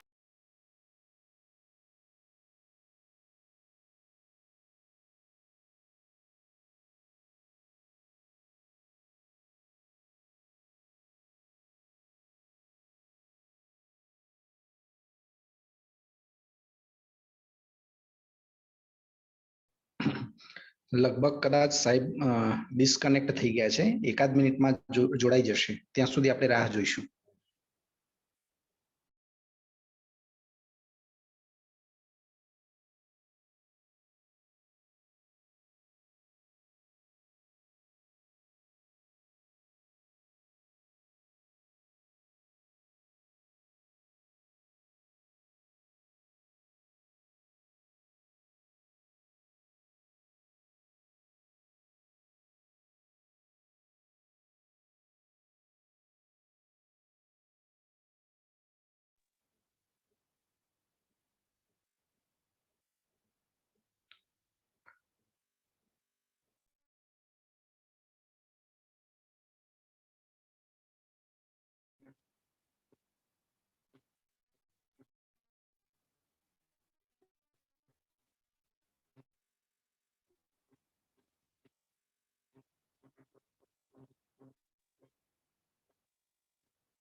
હેલો. હા સર, આપ ચાલુ કરી શકો છો. હા હા, અવાજ આવે ને? હા બિલકુલ બિલકુલ. હા, વચ્ચે કંઈક ટેકનિકલ પ્રોબ્લેમ થઈ ગયો હતો. જી જી સર. તો હવે આપણે બે વિદ્યાર્થીઓના વિષયની શીર્ષકો વિશે પણ પરામર્શન ચર્ચા વિમર્શ કર્યો છે. બીજા પણ કેટલાક વિદ્યાર્થી મિત્રોની પ્રશ્નો હશે તો આપણે એને આવતીકાલે વધુ અવકાશ આપીશું.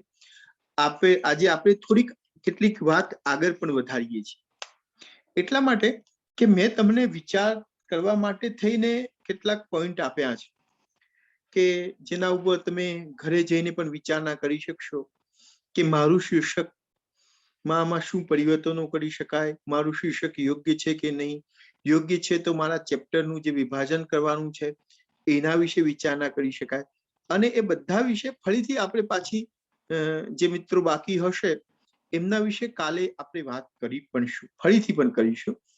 પણ મારે સમયની પણ ધ્યાનમાં રાખવાનો છે. એટલે કેટલીક આજના શરૂઆતમાં જ્યારે હું લેક્ચર શરૂ કર્યું અને જે મેં વાત કરી હતી એમાં મારે બીજી થોડીક વાત કહેવાની છે, એ હું પહેલા તમને કહી દઉં એટલે મારું આજના વ્યાખ્યાનનું જે વાત કરવાની છે એ પૂર્ણ થાય.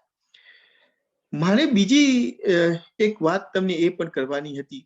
શીર્ષક વિશે તો આપણે બધી ડિટેલ સાથે વાત કરી છે, વિષયની પસંદગી સાથે પણ વાત કરી છે, પણ ત્રીજો મુદ્દો જે છે તમારું શીર્ષક નક્કી થઈ ગયું, વિષય ચેપ્ટરની વાત આપણે હજુ કરી નથી, પણ તમારો વિષયના આધારે તમારું શીર્ષક નક્કી થઈ ગયું છે. પછી તમે જ્યારે લખવાની શરૂઆત કરશો થીસીસ, ત્યારે તમારી સમક્ષ 3 મેજર બાબતો હશે. પહેલા તો તમને એવું હશે કે કેવી રીતે લખવું, પીએચડી નો થીસીસમાં કેવી રીતે લખવું. બીજું એ હશે પાદટીપ કેવી રીતે લખવી, મતલબ રેફરન્સ કેવી રીતે લખવા. બીજો પ્રશ્ન એ પણ હશે કે ચેપ્ટરના આધારે ચેપ્ટર નોંધ કેવી રીતે મૂકવી. અને ત્રીજો પ્રશ્ન હશે કે બિબ્લિયોગ્રાફી અર્થાત સંદર્ભ ગ્રંથ સૂચિ કેવી રીતે બનાવવી. કારણ કે તમારે આ વિશે તમને તમારા માર્ગદર્શક કે વ્યક્તિગત માર્ગદર્શન આપે એવું શક્ય નથી. આ કોર્સવર્કનો ભાગ છે કે કોર્સવર્કમાં આ રિસર્ચ ડિઝાઇનિંગમાં આ પાર્ટ આવે છે અને જે મારે તમને કરવાની આવશ્યકતા જણાય છે તમારી વાતચીત ઉપરથી, એટલે હું આજે મારે એ વાત નહોતી કરવાની પણ હું એડ કરી. જે રીતે તમારા શિક્ષકોની ચર્ચા ઉપરથી મને કેટલીક વાત ધ્યાનમાં આવી એટલે હું આ વાત એડ કરું છું. તો મારો અવાજ તો આવે છે ને બરાબર? હેલો? હા સર, આવે છે. બિલકુલ હા સર. હા, તો પહેલી તો એ વાત છે કે ચેપ્ટર વિભાજન તમે કરી દેશો, પછી લખવાની શરૂઆત કરશો. ત્યાં તમારે દરેક જગ્યાએ તમારે રેફરન્સ, મતલબ જેને આપણે ગુજરાતીમાં પાદ ટીપ કહીએ છીએ, એ મૂકવાનું આવશે.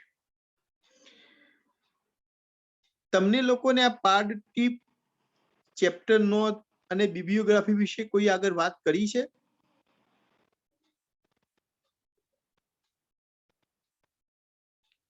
મિત્રો, હેલો? હા સર, વાત કરી છે આગળ. પાદ ટીપ એટલે કે જે ફૂટનોટ્સ આપણે કરીએ છીએ ને, એ નીચે ત્યાં નીચે 1, 2, 3 જે આપણી ઉપર જે સમજાવવાનું હોય, જે લેખમાં આવતું હોય તો ત્યાં આપણે 1, 2, 3 નંબર લખી દઈએ અને નીચે અંડરલાઈન પેજમાં નીચે કરીએ એ ટિપ્પણી ટાઈપ. અને બિબ્લિયોગ્રાફી એટલે કે એવું કીધેલું છે કે તમે જે અધ્યયન કરો છો, એક તો આપણે રેફરન્સ લઈએ છીએ એ તો ખરું જ, પણ સાથે સાથે આપણા સંશોધનમાં આપણે કઈ કઈ બુકનું અધ્યયન કર્યું છે એ પણ લઈ શકીએ. ભલે એની અંદરથી આપણે સારાંશ જ લીધો હોય અને કઈ નેટની સાઇટ ઉપર આપણે સર્ચ કર્યું છે એ અને આપણે અધ્યયન કર્યું છે એને પણ આપણે લઈ શકીએ. ઓકે, તો એ વિષયમાં તમે, મારે વિષય હવે તમને એ વાત નથી કરી કે તમે જાણો છો, પણ મારે તમને હવે એ વાત, તમે જોશો તમારી હાથમાં એક બુક છે, આ બુક છે અને એની ઉપર લખ્યું છે MLA handwriting for returns of research paper 7th edition, એવું લખેલું છે. જો તમને આ બુક જો જોવા મળે તો. અને એ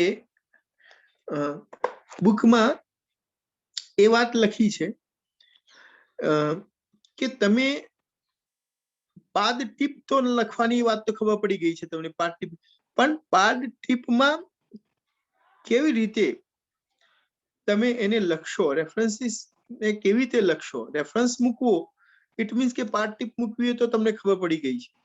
પણ પાદ ટીપ ને મૂકવા માટેની પદ્ધતિઓ છે. એમાં દાખલા તરીકે અહીં આ જે MLA ટાઈપ, આ MLA હેન્ડબુક છે, સમજ્યા? એવી શિકાગો હેન્ડબુક છે, એવી બીજી 5-6 પદ્ધતિઓ છે જે આજે રિસર્ચની દુનિયામાં અસ્તિત્વમાં છે. એના આધારે લોકો એના રેફરન્સીસ અને તમારું ડિઝર્ટેશન લખવાની પદ્ધતિ નક્કી થતી હોય છે. અને તમારે એ આમુખમાં તમારે લખવાનું હોય છે કે મેં 100 પદ્ધતિથી આ રિસર્ચ કામ કર્યું છે. એટલે પેલા વ્યક્તિને ખબર પડી જાય કે જો MLA સ્ટાઇલ્સ છે તો એને પહેલા બુકનું નામ લખ્યું હશે કે લેખકનું નામ લખ્યું હશે. અને એમાં પણ તમે જુઓ કે એને 7th એડિશન લખી છે. તો આ સતત અપડેટ થતી રહેતી પદ્ધતિ છે, પદ્ધતિ સતત બદલાતી રહેતી હોય છે. એના પછી અત્યારે 8મી એડિશન પણ આવી છે, મારી જોડે છે ત્યાં 7મી એડિશન છે, એના પછી 8મી એડિશન પણ આવી ગઈ છે. તો એ સતત પદ્ધતિ બદલાતી જતી હોય છે. પણ સંસ્કૃતમાં માટે થઈને આપણે એવી કોઈ પર્ટિક્યુલર પદ્ધતિ ફોલો કરતા નથી. તમે નહીં, કોઈ પણ માણસો કરતા નથી, પણ કરવી જોઈએ. નથી કરતા એટલે નહીં કરવાની એવું નહીં. પણ જ્યારે દુનિયાની આ બીજી બધી ભાષાઓમાં બીજા બધા સંશોધકો આવી પદ્ધતિ અપનાવતા હોય તો આપણે પણ એક ચોક્કસ પદ્ધતિનો સ્વીકાર કરવો જોઈએ અને એ પદ્ધતિ ઇન્ટરનેશનલ લેવલની હોવી જોઈએ, આંતરરાષ્ટ્રીય સ્તરની હોવી જોઈએ. કારણ કે સંશોધન એ હંમેશા વૈશ્વિક પરિપ્રેક્ષમાં જોવું જોઈએ. તમારે એવું ક્યારેય નહીં વિચારવાનું કે ગોધરામાં હું બેઠો છું એટલે મારે ક્યાં આંતરરાષ્ટ્રીય સ્તરે જવું છે, એવું વિચારીને સંશોધન ન થાય. મારું સંશોધન તો આંતરરાષ્ટ્રીય સ્તરે જશે એવું આપણે વિચારીને ચાલવાનું છે. કઈ વિશ્વ કક્ષાના સંશોધકો એ બીજી માટીના બનેલા હોતા નથી, આપણા જેવું હાથ પગ ને મગજ આંખો હોય છે. તો રિસર્ચને એક આઈડેન્ટિફિકેશન, એક એની માન્યતા મળે એટલા માટે એની પદ્ધતિ પણ હોય છે. અને પદ્ધતિમાં દાખલા તરીકે તમે સંસ્કૃતના કેટલાક બહુ જ પ્રસિદ્ધ અને બહુ પ્રતિષ્ઠિત રિસર્ચ જર્નલ્સ વગેરે જોશો તો એમાં એવું લખ્યું હશે કે ભાઈ પહેલા બુકનું નામ છે, દાખલા તરીકે અભિજ્ઞાન શાકુંતલ છે, તો અભિજ્ઞાન શાકુંતલ. પછી એનું સંપાદક કોને કર્યું છે, તો જે સંપાદક હોય તે પ્રકાશક કોણ છે, તો પ્રકાશક. પછી એ પ્રકાશકનું વર્ષ કયું છે, એની એડિશન કઈ છે, અને પછી શ્લોક કે પેજ નંબર જે આવતું હોય એ. જો તમે એક જ પદ્ધતિ તમારે શરૂઆતથી વાપરવાની અને એ જ પદ્ધતિ છેક સુધી પકડી રાખવાની. કોઈ વખતે કોઈ ચેપ્ટરમાં એવું નહીં કરવાનું કે લેખકનું નામ પહેલા મૂકી દો, કોઈ વખતે બુકનું નામ પહેલા મૂકી દો. એટલા સુધી તમારે સ્પષ્ટતા રાખવાની કે બુકનું નામ અભિજ્ઞાન શાકુંતલ લખ્યું, પછી કોલમ મૂકવી છે કે સેમી કોલમ, એ બધામાં સેમ જ હોય. પછી સંપાદકના પછી સેમી કોલમ મૂકશો કે, તો આ તમારી લખાણની જે પદ્ધતિ છે, ક્યાં વચ્ચે ડેશ મૂકવું છે, ફૂલ સ્ટોપ મૂકવાનું છે, આ બધું ચોક્કસ એક જ પ્રકારનું હોવું જોઈએ. તો એનાથી તમારું જે રિસર્ચ છે, જે તમારું સંશોધન, જ્યારે તમારું થીસીસ બહાર આવશે ત્યારે એની એક આગવી પ્રતિભા થશે. બીજું એ પણ છે કે લખાણની બાબતમાં કેટલાક ચેપ્ટરના અંતે રેફરન્સીસ લખે છે, ચેપ્ટર પૂરું થઈ જાય એટલે. પણ બેસ્ટ ક્વોલિટી એ છે કે એ જ પેજ નીચે તમારો રેફરન્સ આવી જાય. આવું કરવું થોડીક વધુ મહેનત માગી લેશે, પણ જો શરૂઆતથી તમે ધ્યાન રાખ્યું હશે તો એ નહીં થાય. અને તમારો ટાઈપ કરવા વાળો માણસ, અથવા તો જો તમે જાતે જ ટાઈપ કરતા હોય તો વેલ એન્ડ ગુડ છે, તો એ બહુ ઇઝીલી તમે એમાં એ કરી શકશો. તમને ભાઈ બે વાતો તો કહી મને, એટલે હું એમાં ટિપ્પણી નથી કરતો કે પાઠટીપ અને સંદર્ભ બિબ્લિયોગ્રાફી, સંદર્ભ ગ્રંથ સૂચિ. પણ વચ્ચે એક વાત રહી ગઈ છે, અને મને લાગે છે નહીં કહી હોય તમને, એટલે તમે નથી કહી. ચેપ્ટર નોંધ. ચેપ્ટર નોંધ વિશે કોઈ વાત કરી? Hello hello hello. ના સર, તમે જણાવો સર. હા, ચેપ્ટર નોંધ એક એવી વસ્તુ છે કે તમે પાદટીપ અને બિબ્લિયોગ્રાફી, સંદર્ભ ગ્રંથ સૂચિ તો તમે મને કહી વાત, પણ ચેપ્ટર નોંધ એવું છે કે તમે જે ચેપ્ટર, દાખલા તરીકે તમે 1 નંબરનું ચેપ્ટર લખ્યું છે, એ પ્રકરણ પૂરું થઈ ગયું છે, તો એ પ્રકરણમાં તમે કઈ કઈ બુક્સનો ઉપયોગ કર્યો એના વિશે પણ તમારે ચેપ્ટર નોંધમાં લખવું જોઈએ. એ આજની જે આ નવી એડિશન્સ છે, આજની જે આ એમએલએ હેન્ડરાઇટિંગ છે, એમાં એવું કહ્યું છે કે તમારે ચેપ્ટર નોંધ પણ લખવી જોઈએ. જેનાથી તમને ફાયદો એ છે કે તમે જ્યારે બિબ્લિયોગ્રાફી કરવા બેસશો ત્યારે તમને બિબ્લિયોગ્રાફી કરવામાં મદદરૂપ થશે. એટલું જ નહીં, તમે ચેપ્ટર વાઇઝ બુક કઈનો ઉલ્લેખ કર્યો છે તો તમને એના ઉપરથી એ ખબર પડી જશે, અને જોનારને પણ એ ખબર પડશે કે આ માણસે ખોટું નથી લખ્યું. આખા ડિઝર્ટેશનના અંતે જો એને લખ્યું હશે સંદર્ભ ગ્રંથ, તો તમને શંકા પણ જાય કે કોને આ કયા ચેપ્ટરમાં આ બુકનો ઉલ્લેખ કર્યો છે કે નહીં. કારણ કે આપણે ત્યાં ઘણી વખતે એવું જ થાય છે કે તમે બધું ડિઝર્ટેશન કરો ને પછી તમે કંટાળ્યા હોય, એટલે છેલ્લે તમારો જે ટાઈપિસ્ટ હોય, સંજોગો એવા પણ ઉભો થાય કે એ બિબ્લિયોગ્રાફી બનાવી દે.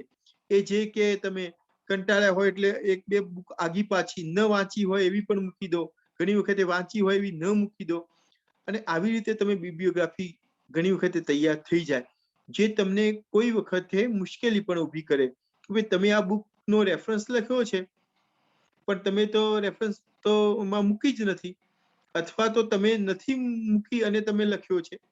આવું બધું ન થાય એટલે એક સારી કન્ડિશન એ છે કે તમારે દરેક ચેપ્ટરના અંતે એક ચેપ્ટર નોંધ લખવી જોઈએ અને એમાં ચેપ્ટરનો સારાંશ અને ચેપ્ટરમાં કયું રેફરન્સ તમે યુઝ કર્યા છે એને ઉલ્લેખ કરવા જોઈએ. આ જનરલી આપણે સંસ્કૃતમાં આવું કરતા નથી, આપણે ત્યાં પદ્ધતિ પણ નથી, પણ હવે આપણે એ અખત્યાર કરવી જોઈએ.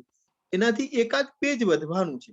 5 કે 6 ચેપ્ટર થશે તો 5 કે 6 ચેપ્ટર પેજ વધવાના છે. પણ તમારી રિસર્ચ ડિઝાઇનિંગ એટલી બધી અદ્ભુત થશે કે તમને એનાથી એક ઓળખ ઊભી થશે. મારી જોડે આ એક બુક છે, એમાં આ રીતનું ચેપ્ટરનું લખાણ કર્યું છે. એમાં તો એવું પણ છે કે આખા બુક્સમાં જે શબ્દ આવે છે, દાખલા તરીકે કાલિદાસ આવતું હોય તો કાલિદાસ એ કયા પેજીસ ઉપર છે એનું પણ એને બાયફર્ગેશન કર્યું છે. આપણે એટલું બધું બાયફર્ગેશન કરવાની વાત કરતા નથી, પણ ચેપ્ટરના અંતે તો એ વાત હોવી જોઈએ કે ભાઈ આમાં કઈ રેફરન્સ બુકનો ઉપયોગ કરવામાં આવ્યો છે ને શું આનું કન્ક્લુઝન છે.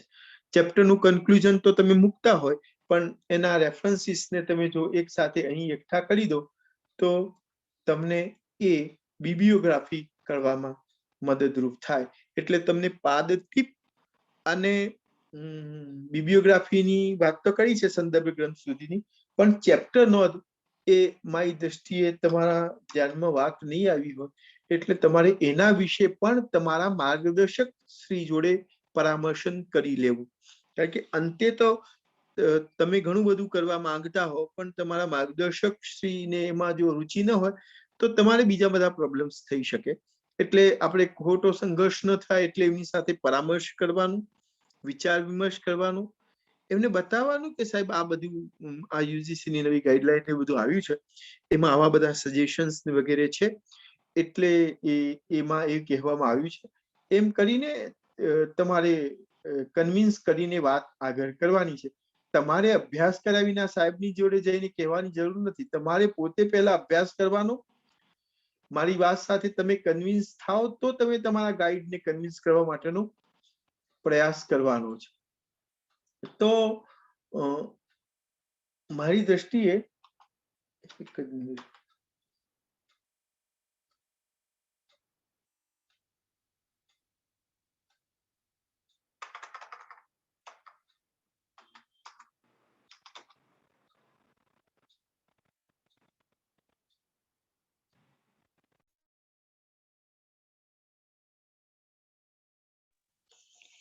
હેલો,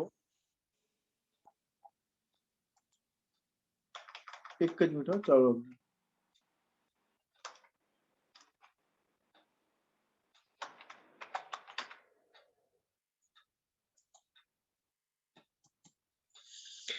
તો તમને એ વધુ ઉપકારક સાબિત થશે. તમારી રિસર્ચ ડિઝાઇન એટલી સરસ બનશે કે તમે તમારું ડિઝર્ટેશન તમને ગમશે.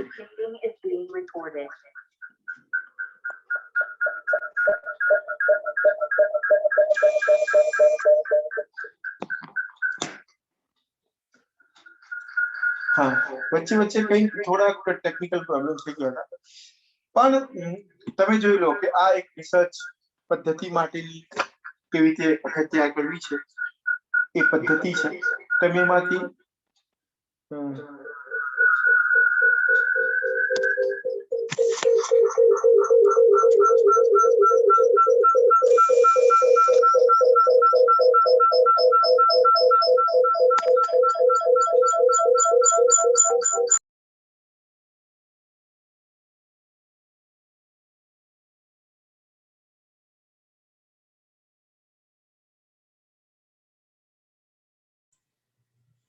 વચ્ચે કંઈક બીજો અવાજ આવતો હતો.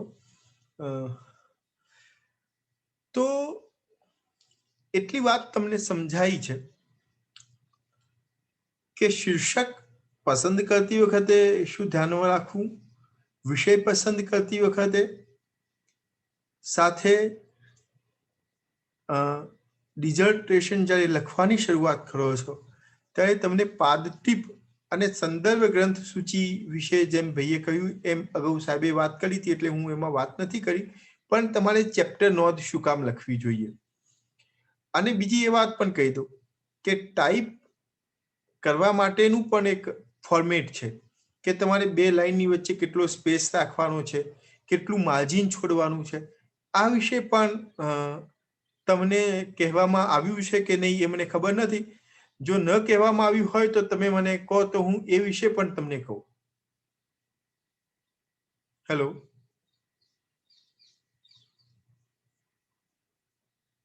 હેલો. હા સર, એ ચલાવી લીધું છે. ઓકે. તો એ વાત આપણે કરવી નથી, કારણ કે આપણે કોઈ પણ ટોપિકનું રિપીટેશન કરવું નથી.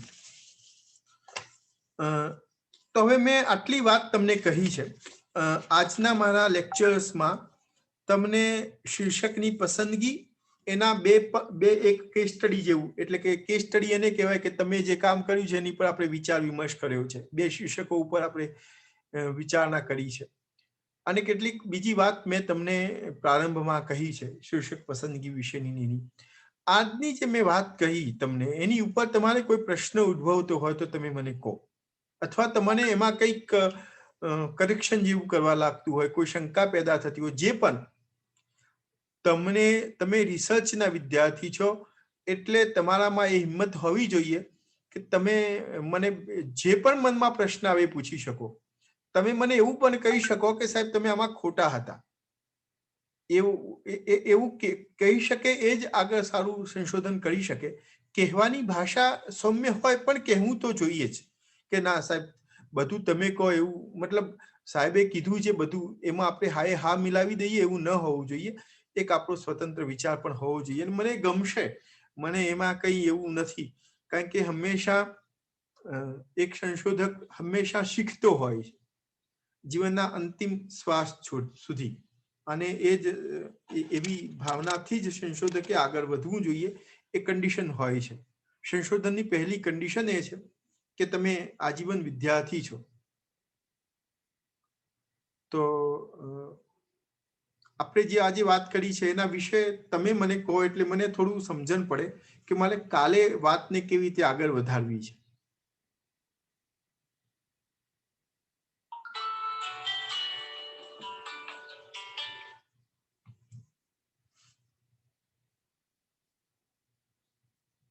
ભાઈ માછી, પંકજભાઈ.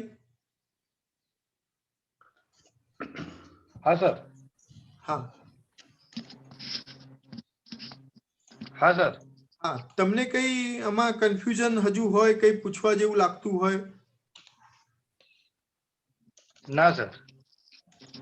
આભાર સર તમારો. ના, આભાર તો નથી કરવો, હજુ વાર છે. આપણે 4:30 પૂરું કરવાનું છે. પણ ના મારે સર, તમે જે માર્ગદર્શન ખૂબ જ સરળ ભાષામાં અને મને સમજાય રીતે આપણે જે સમજાવ્યું, હું સમજી ગયો. જે ઉદાહરણ આપ્યા આપણે, પેલું જે એ વાત તો બરાબર છે. શીર્ષક વાળી વાત તો પૂરી થઈ ગઈ, પણ એના સિવાયની જે મેં તમને વાતો કહી, એમાં કોઈ કન્ફ્યુઝન હોય તમને, અથવા તો તમને કોઈ મૂંઝવતો પ્રશ્ન હોય, આટલા દિવસોમાં તમે જે રિસર્ચ વિશેના વ્યાખ્યાનો અભ્યાસ કર્યો છે, તમે વાંચ્યું છે, તમારા મનમાં તમારા સંશોધન અંગે તમને, એટલે બધાને, તમે જે પણ પાર્ટિસિપેશન છો એ બધાને મનમાં કંઈક પ્રશ્ન ઉદ્ભવતો હોય, તો એ મને કહો, તો આપણે એનું સમાધાન શોધીએ તો વ્યાખ્યાનની સાર્થકતા થાય. જી સર. નમસ્કાર સાહેબ. હા, નમસ્તે સાહેબ. ધર્મેન્દ્ર ચાવડા બોલું. અમારા આગળ વાત થઈ ગઈ છે, પણ તેમ છતાં તમને એ પ્રશ્ન રજૂ કરું છું કે સંદર્ભ સૂચિ અને બિબ્લિયોગ્રાફી, આ બંનેમાં ફરીથી સાહેબ થોડો પ્રકાશ પાડો. હા, એટલે જુઓ, હું એક તો પહેલા એ સ્પષ્ટતા કહી દઉં કે સંદર્ભ ગ્રંથ સૂચિ એ ગુજરાતી વર્ડ છે અને એને ઇંગ્લિશમાં આપણે બિબ્લિયોગ્રાફી કહીએ છીએ. હા, હવે તમે તમારા સંશોધન દરમિયાન જે પણ પુસ્તકોનો અભ્યાસ કર્યો છે, જે પણ ઇન્ટરનેટની લિંકનો અભ્યાસ કર્યો છે, કે જે પણ બીજા કોઈ રિસોર્સિસ છે, કોઈ વ્યક્તિને મળ્યા છો, તો આ બધાના તમારે સંદર્ભમાં ઉલ્લેખ કરવો જોઈએ. હવે એનું તમે જ્યારે બાયફર્ગેશન કરો છો ગ્રંથ સંદર્ભ ગ્રંથ બિબ્લિયોગ્રાફી બનાવો છો ત્યારે બિબ્લિયોગ્રાફી બનાવવા માટેની પણ એક જુદી જુદી પદ્ધતિઓ છે. એમાં તમે મેં જેમ તમને ઉદાહરણ આપ્યું કે તમે જે પણ પદ્ધતિ અપનાવો એ એક જ પદ્ધતિને અપનાવવાની છે અને એ કોઈ માન્ય પદ્ધતિને અપનાવવાની છે. દાખલા તરીકે તમે પુસ્તકનું નામ પહેલા લખો છો. એક એક્ઝામ્પલ આપું કે અભિજ્ઞાન શાકુંતલ છે, પછી એના સંપાદક છે. હવે અભિજ્ઞાન શાકુંતલ પછી તમે અલ્પવિરામ કોલમ મૂકશો, ફૂલ કોલમ મૂકશો કે ડેશ કરશો, શું કરશો? તો એ બધું જ તમારે કોમન ફોર્મેટમાં કરવાનું છે. હવે તમે આવું નિશ્ચિત કેવી રીતે કરશો? કારણ કે જે મેં તમને આ બતાવું છું એમએલએ હેન્ડરાઇટિંગ બુક કે એવી આપણી પદ્ધતિ છે નહીં સંસ્કૃતમાં, પણ તમારે અપનાવવાની. તમારે કોઈ એક પદ્ધતિ, અને મારી દ્રષ્ટિએ આ પદ્ધતિ બહુ સારી છે. બધી ભાષાઓ વાળા લોકો આ પદ્ધતિને અપનાવે છે, એમએલએ હેન્ડબુક. તો એ પદ્ધતિ માં તમારે અપનાવવાની છે. અને કાલે એવું હોય તો હું તમને એક બે બુક્સના નામ એ પદ્ધતિમાં લખી અને ડિસ્પ્લે કરીશ. સમજ્યા? એટલે સેમી કોલમ ક્યાં મૂકવી, કોલમ ક્યાં મૂકવી, ફૂલ સ્ટોપ ક્યાં મૂકવું, આ તમને સમજાઈ જાય. તો સંદર્ભ ગ્રંથ સૂચિમાં તમે જેટલા પણ પુસ્તકોનો અભ્યાસ કર્યો, તમે એનું બાયફર્ગેશન પછી આ રીતે પણ કરી શકો કે જ્યારે કરતા હોય ત્યારે અંગ્રેજીના હોય, હિન્દીના હોય, સંસ્કૃતના હોય, ગુજરાતીના હોય, ભાષા વાઇઝ પણ કરી શકો. અને એને આલ્ફાબેટિક મોડમાં પણ ગોઠવવા જોઈએ કે પહેલા અકારાદિ ક્રમમાં, પહેલા અ ઉપર નામ આવતું હોય, અભિજ્ઞાન શાકુંતલ હોય તો એને પહેલા લેવાનું છે. નું કોઈ નાટક, મતલબ બીજું કોઈ નાટક છે, ઉત્તરામચરિત છે, તો એને પછી તો ક્રમશઃ આલ્ફાબેટિક મોડમાં પણ તમારે ગોઠવવું જોઈએ. તો સંદર્ભ ગ્રંથ સૂચિ આલ્ફાબેટિક મોડમાં પણ ગોઠવવાની છે અને લેંગ્વેજ વાઇઝ પણ ગોઠવવાની છે. તમે કોઈ કોષ ગ્રંથોનો કર્યું છે તો કોષ ગ્રંથ એવું અલગ કરવાની જરૂર છે. તમે વેબસાઇટ જે સર્ચ કરી છે એ વેબસાઇટને અલગ કરવાની જરૂર છે. તમે કોઈ વિઝિટ પ્લેસ લીધા છે તો એની પણ ડિટેલ તમારે અલગ કરવાની છે.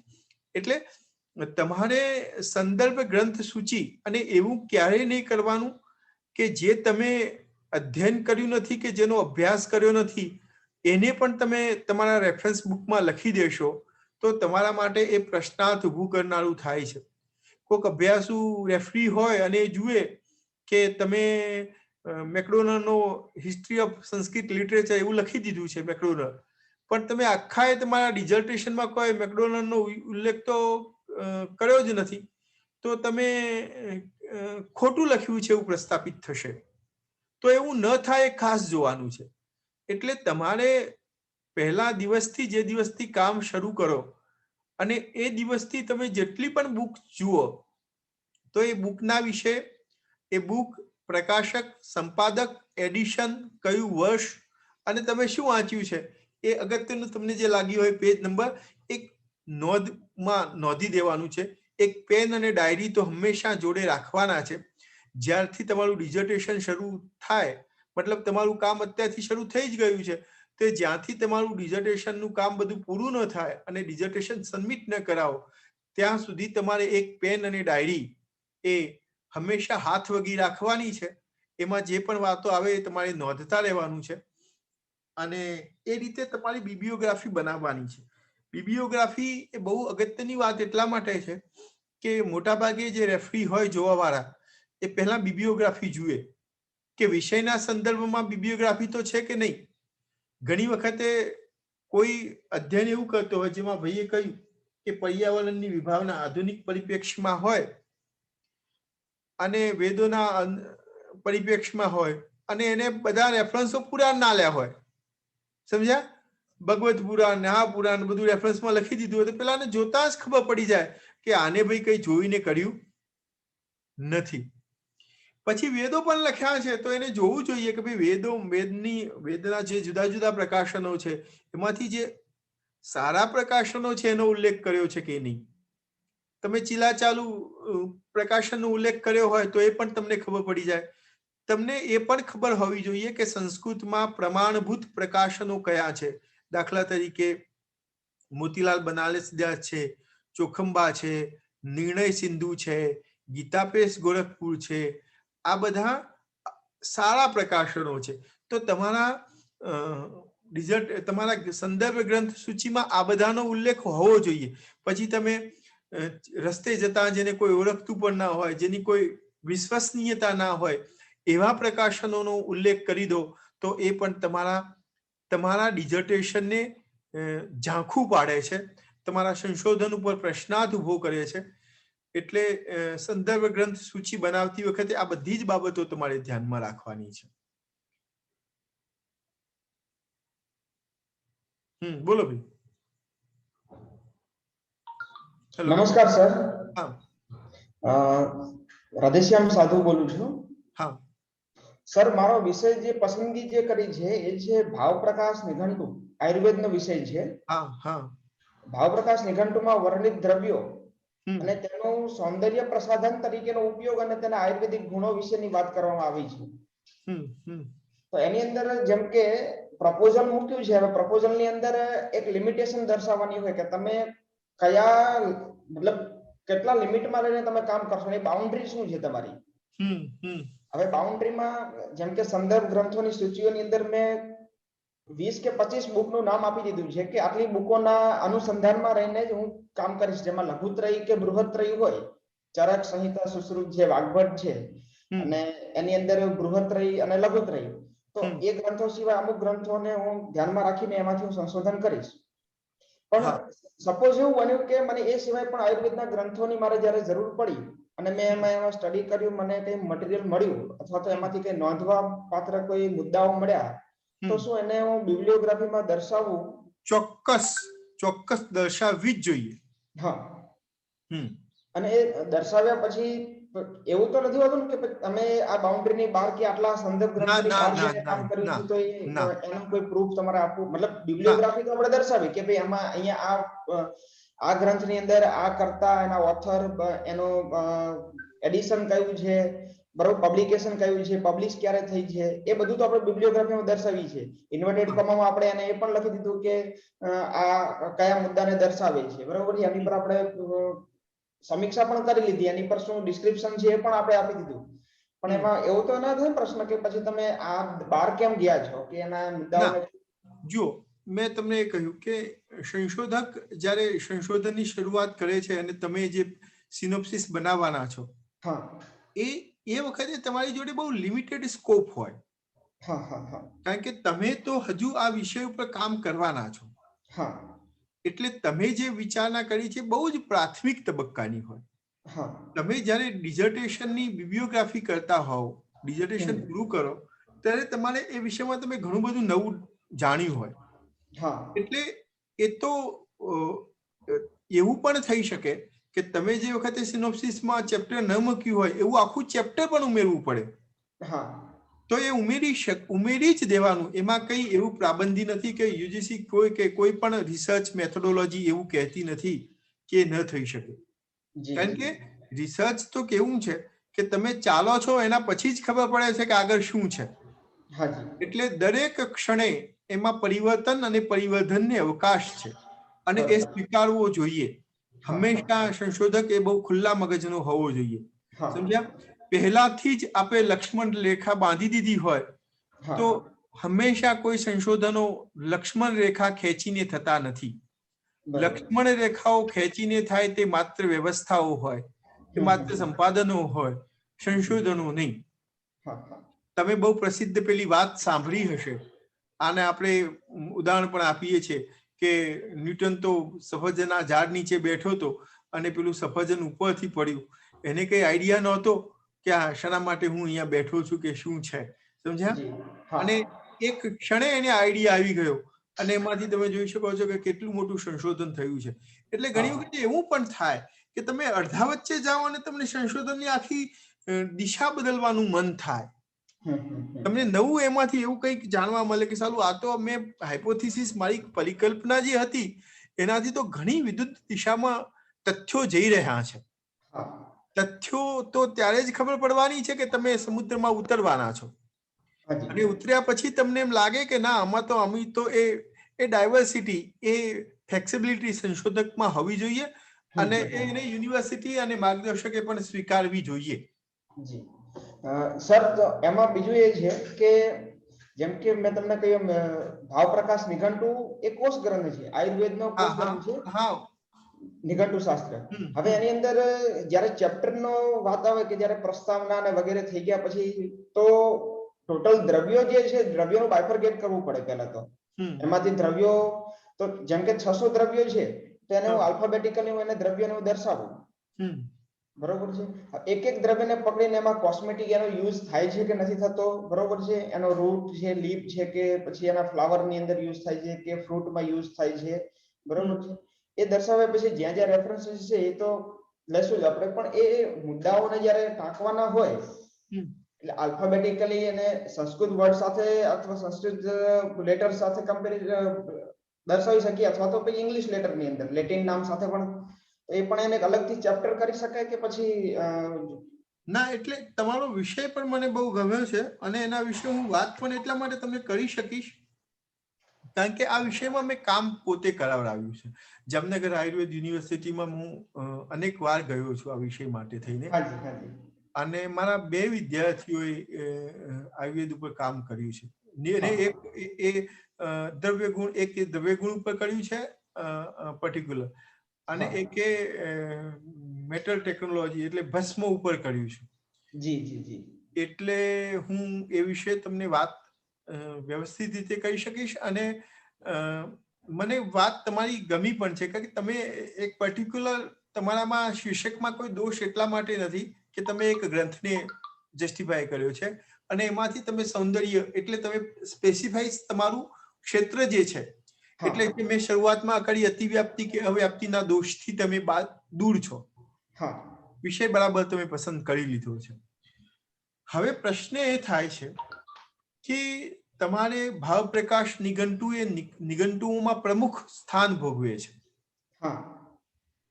જે નિઘંટુ ગ્રંથો છે આયુર્વેદ વનસ્પતિના, તમે કદાચ કોઈ બધી જગ્યાએ જોયા હશે તો 5-7 નિઘંટુઓથી તમે વધુ નામો નહીં જોયા, પણ મેં લગભગ 32 નિઘંટુઓ જુદા જુદા મેં એના વિશે વિસ્તૃત લખ્યું છે કે આજની તારીખમાં કેટલા નિઘંટુઓ છે.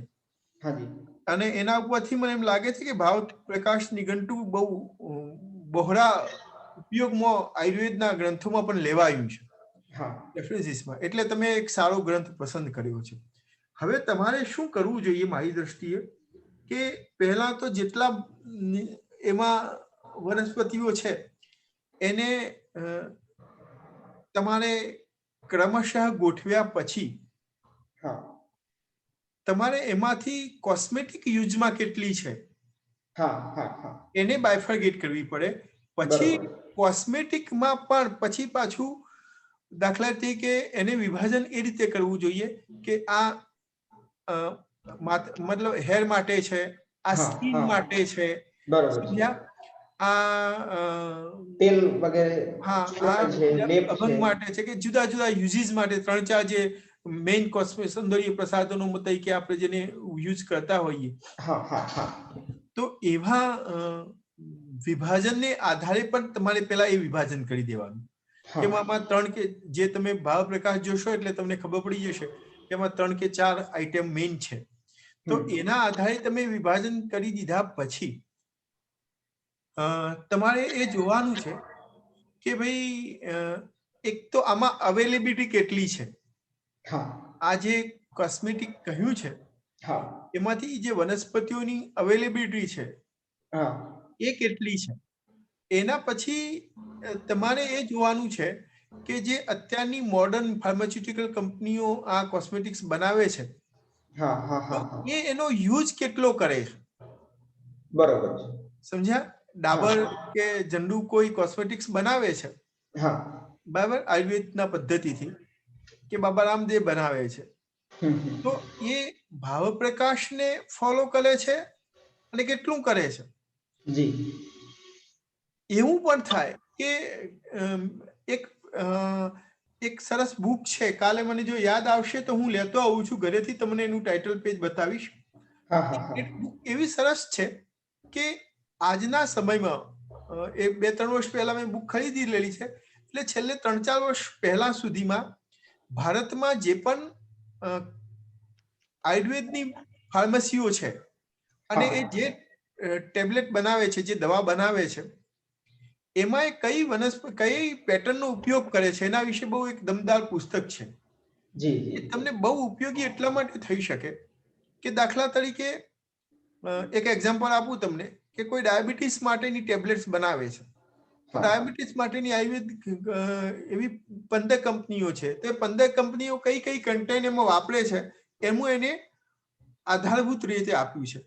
એમ તમે એમાંથી જે કોસ્મેટિક યુઝ કરતી આઈટમો છે એને જોઈ શકશો કે ભાઈ આમાં આ ફાર્માસ્યુટિકલ કંપની આનો યુઝ કરે છે, તો પછી એ ભાવપ્રકાશે કર્યું છે કે નહીં. હવે નથી કર્યું તો કેમ કર્યું છે એ પણ તમારે કોઈ આયુર્વેદના માણસ, જે કોસ્મેટિક નો માણસ હોય એવા 1-2 માણસોને પકડવાના. નડિયાદ બહુ સારી આયુર્વેદિક હોસ્પિટલ છે, સરકારી હોસ્પિટલ એ છે. જામનગર તમે મને કહેશો તો એમાં હું તમને, અથવા તો તમારી આજુબાજુમાં કોઈ આયુર્વેદિક ડોક્ટર હોય એનો પણ તમે પરામર્શ લઈ શકો અને કહી શકો સાહેબ આમાં. તો એ જે નથી લીધું એ લેવાનું કારણ શું છે કે કેટલાક વર્તમાન સંદર્ભમાં કેટલાક બદલાયા હશે, તો એ બધું તમે કન્ક્લુઝનમાં તમારામાં સરસ કન્ક્લુઝન થશે કે પ્રકાશમાં કહ્યું છે એની અસરો, આડઅસરો, આ બધું તમે ચકાસશો તો એ તમારા ડિઝર્ટેશનની એક માર્કેટ વેલ્યુ પેદા થશે, એક ઇન્ડસ્ટ્રીયલ વેલ્યુ પણ પેદા થશે. સમજ્યા? તમે આયુર્વેદના માણસ નથી, સમજો બેઝિકલી, એટલે તમે એના ગુણદોષમાં નહીં જઈ શકો બહુ, પણ તમે કમ્પેરેટિવ સ્ટડી કરીને એના ગુણદોષને જસ્ટિફાય કરી શકશો. ગુણદોષમાં જવા માટે તમારે પરીક્ષણો કરવા પડે. સમજ્યા? એ પરીક્ષણમાં આપણે જઈ શકીએ એમ નથી, એ આપણી મર્યાદા છે. પણ એક એકેડેમિશિયન તરીકે તમે કમ્પેરિઝન કરી શકો, એ તમારી પોઝિટિવ સાઈડ છે. બરોબર છે. તો તમારા રિસર્ચમાં તમારી મર્યાદા અને તમારી સ્ટ્રોંગ સ્ટ્રેન્થ શું છે એ બે નક્કી છે. એના આધારે તમારી રિસર્ચ ડિઝાઇનિંગ થાય.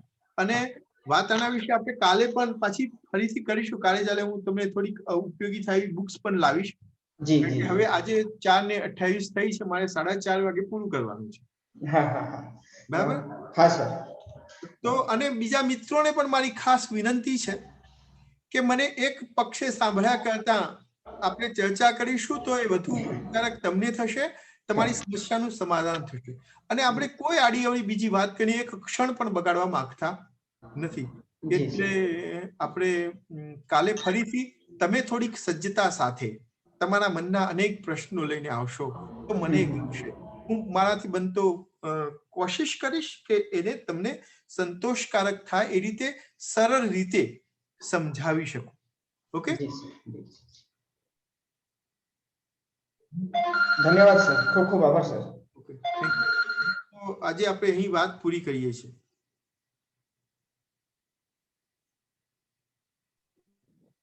ખૂબ ખૂબ ધન્યવાદ સરજી. આપે અમારી સાથે આટલો જે સમય વિતાવ્યો એના પરથી અમને એવું લાગી રહ્યું છે કે સંશોધન કાર્ય એટલે દરિયાના ઊંડાણમાં ત્યાંથી મોતીને બહાર કાઢી લેવા જેવી વાત છે. અને આકાશની અંદર જાણે કે ખેડાણ કરવાનું હોય ને એવું આ સંશોધનનું કામ છે. એમાં આપણે તમે કોર્સ વર્ક શા માટે કરવો જોઈએ એવી અમને એક જે સમજ આપી એ પણ અમારા આ સંશોધન કાર્યની અંદર ઉપકારક બનશે. આપે 2019 ની અંદર પ્રકાશિત થયેલો જે આર્ટિકલ છે એ આર્ટિકલ દ્વારા પણ અમને નવી એક જીવનની દિશા મળશે. ભારતનું સંશોધન કેવા પ્રકારનું હોવું જોઈએ, અત્યારે કેવી રીતે થાય છે અને એ દ્વારા આપણે એની અંદર શું શું બદલાવ લાવી શકીએ એની પણ તમે સરસ વાત કરી. શીર્ષક કયા દોષોથી રહિત હોવું જોઈએ એના માટે તમે બે પદ્ધતિ બતાવી. તમે ચોક્કસ આપણે સંશોધન દ્વારા શું કરવા માંગીએ છીએ એ પણ અમને સરસ સમજાવ્યું. એટલે બધા જ મુદ્દાઓને તમે સરસ રીતે 2 કલાકની અંદર આવરી લીધું અને એ અમારા માટે ખૂબ જ ઉપકારક બનશે. એટલે એવું કહી શકાય કે સરસ્વતીની ઉપાસના અમે કરવા માટે જઈ રહ્યા છે અને એ સરસ્વતી ઉપાસના કરવા માટેની અમને જે તમે પદ્ધતિ બતાવી અને આ જે જ્ઞાનરૂપી યજ્ઞ અમે કરવા જઈ રહ્યા છે તેમાં તમે અમને એક સમિત આપી છે, જે સમિત દ્વારા અમે દેવોને જ્ઞાન યજ્ઞ દ્વારા એ દેવો સુધી અમે પહોંચાડવાનો પ્રયત્ન કરીશું. તેથી તમારો ખૂબ ખૂબ આભાર. પણ મારે એક વાત થેન્ક યુ. પણ હું તમને જે કાલે વાત કરવાનો છું એના વિશે તમને થોડી હાઇલાઇટ્સ આપું છું એટલે તમે લોકો વિચારતા થાઓ. કાલે હું તમને 2 વાત કરવાનો છું. જેમ આજે મેં તમને શીર્ષક અને વિષય પસંદગી વિશે અને વાત કરી છે, એમ હું તમને કાલે થોડીક ચેપ્ટરાઇઝેશન વિશે, મને એમ લાગે છે કે મારે એના વિશે થોડું બોલવું જોઈએ, અને બીજી કેટલીક તમને વર્તમાન પરિસંદર્ભમાં શું ફેલોશિપ, શું રિસર્ચ ફંડિંગ મળી શકે એની પણ કેટલીક વાત કરવાની મારો વિષય છે. એટલે હું આવતીકાલે આ 2 વિષય ઉપર બોલીશ, સમજ્યા? એટલે અને તમારે એના લગતા પ્રશ્નો તો તમે કોઈ પણ વિષયને લગતા પૂછી શકશો, એની મારે વાંધો નથી, પણ મારે બેઝિક વ્યાખ્યાન આની ઉપર બોલવાનો છું. ઓકે, બરાબર છે સર. હા સર. જી, અને સાથે સાથે દિલીપભાઈ, જી, સાથે સાથે એક રિસર્ચ પેપર તૈયાર કરવું હોય, ધારો કે આજે આપણે આની વાત એક નાનું કોન્ફરન્સમાં જવું છે અમને અને એક પેપર તૈયાર કરવું છે, તો એના માટે આપણે કેવી સજ્જતા રાખવી એના વિશે પણ આપ થોડીક વાત કરો. તો કાલે લઈ લઈશ, એ વિશે પણ લઈ લઈશ. કાલે એ વિષય જરા એક આવરી લો એવી અમારી એક અપેક્ષા. હું એ લખી, એટલે મેં આજે છોકરાઓની સાથે પરામર્શન કરીને જ વાતને આગળ વધારી, એટલે ક્યાંય ખોટી એનર્જી વેસ્ટ ન થાય. બરાબર બરાબર. કારણ કે હવે ધીમે ધીમે આ લોકો પણ કોન્ફરન્સમાં જતા થાય, સેમિનારમાં જતા થાય અને પોતાની રીતે એક રિસર્ચ પેપર તૈયાર કરે. ના, ચોક્કસ સર, હું કાલે એની વિશે બહુ વાત કરી લઈશ અને હું આજ નોંધી પણ દઉં છું. જી જી સાહેબ. આપે કહ્યું હતું સાહેબ એ પ્રમાણે મેં 4:30 વાગે પૂરું કર્યું છે, કારણ કે સમયની પછી મને આગે તમારું લેક્ચર હશે કે નહીં હોય, પણ મને સમય આપ્યો તો એ પ્રમાણે મેં પૂરું કર્યું છે. Okay okay. આમ 10 વાગ્યાથી આપણે શરૂ કરીએ છીએ સાહેબ, એટલે આ લોકો પણ 6 કલાક થયા ઓનલાઈન હોય. એટલે આપણે સાહેબ આપણે બધું સમય મર્યાદાની રીતે પૂરું થાય, અને એટલે મેં 4:30 વાગ્યા એટલે આપણે પૂરું કર્યું છે. ના ના ના ના સાહેબ, બહુ સરસ. હું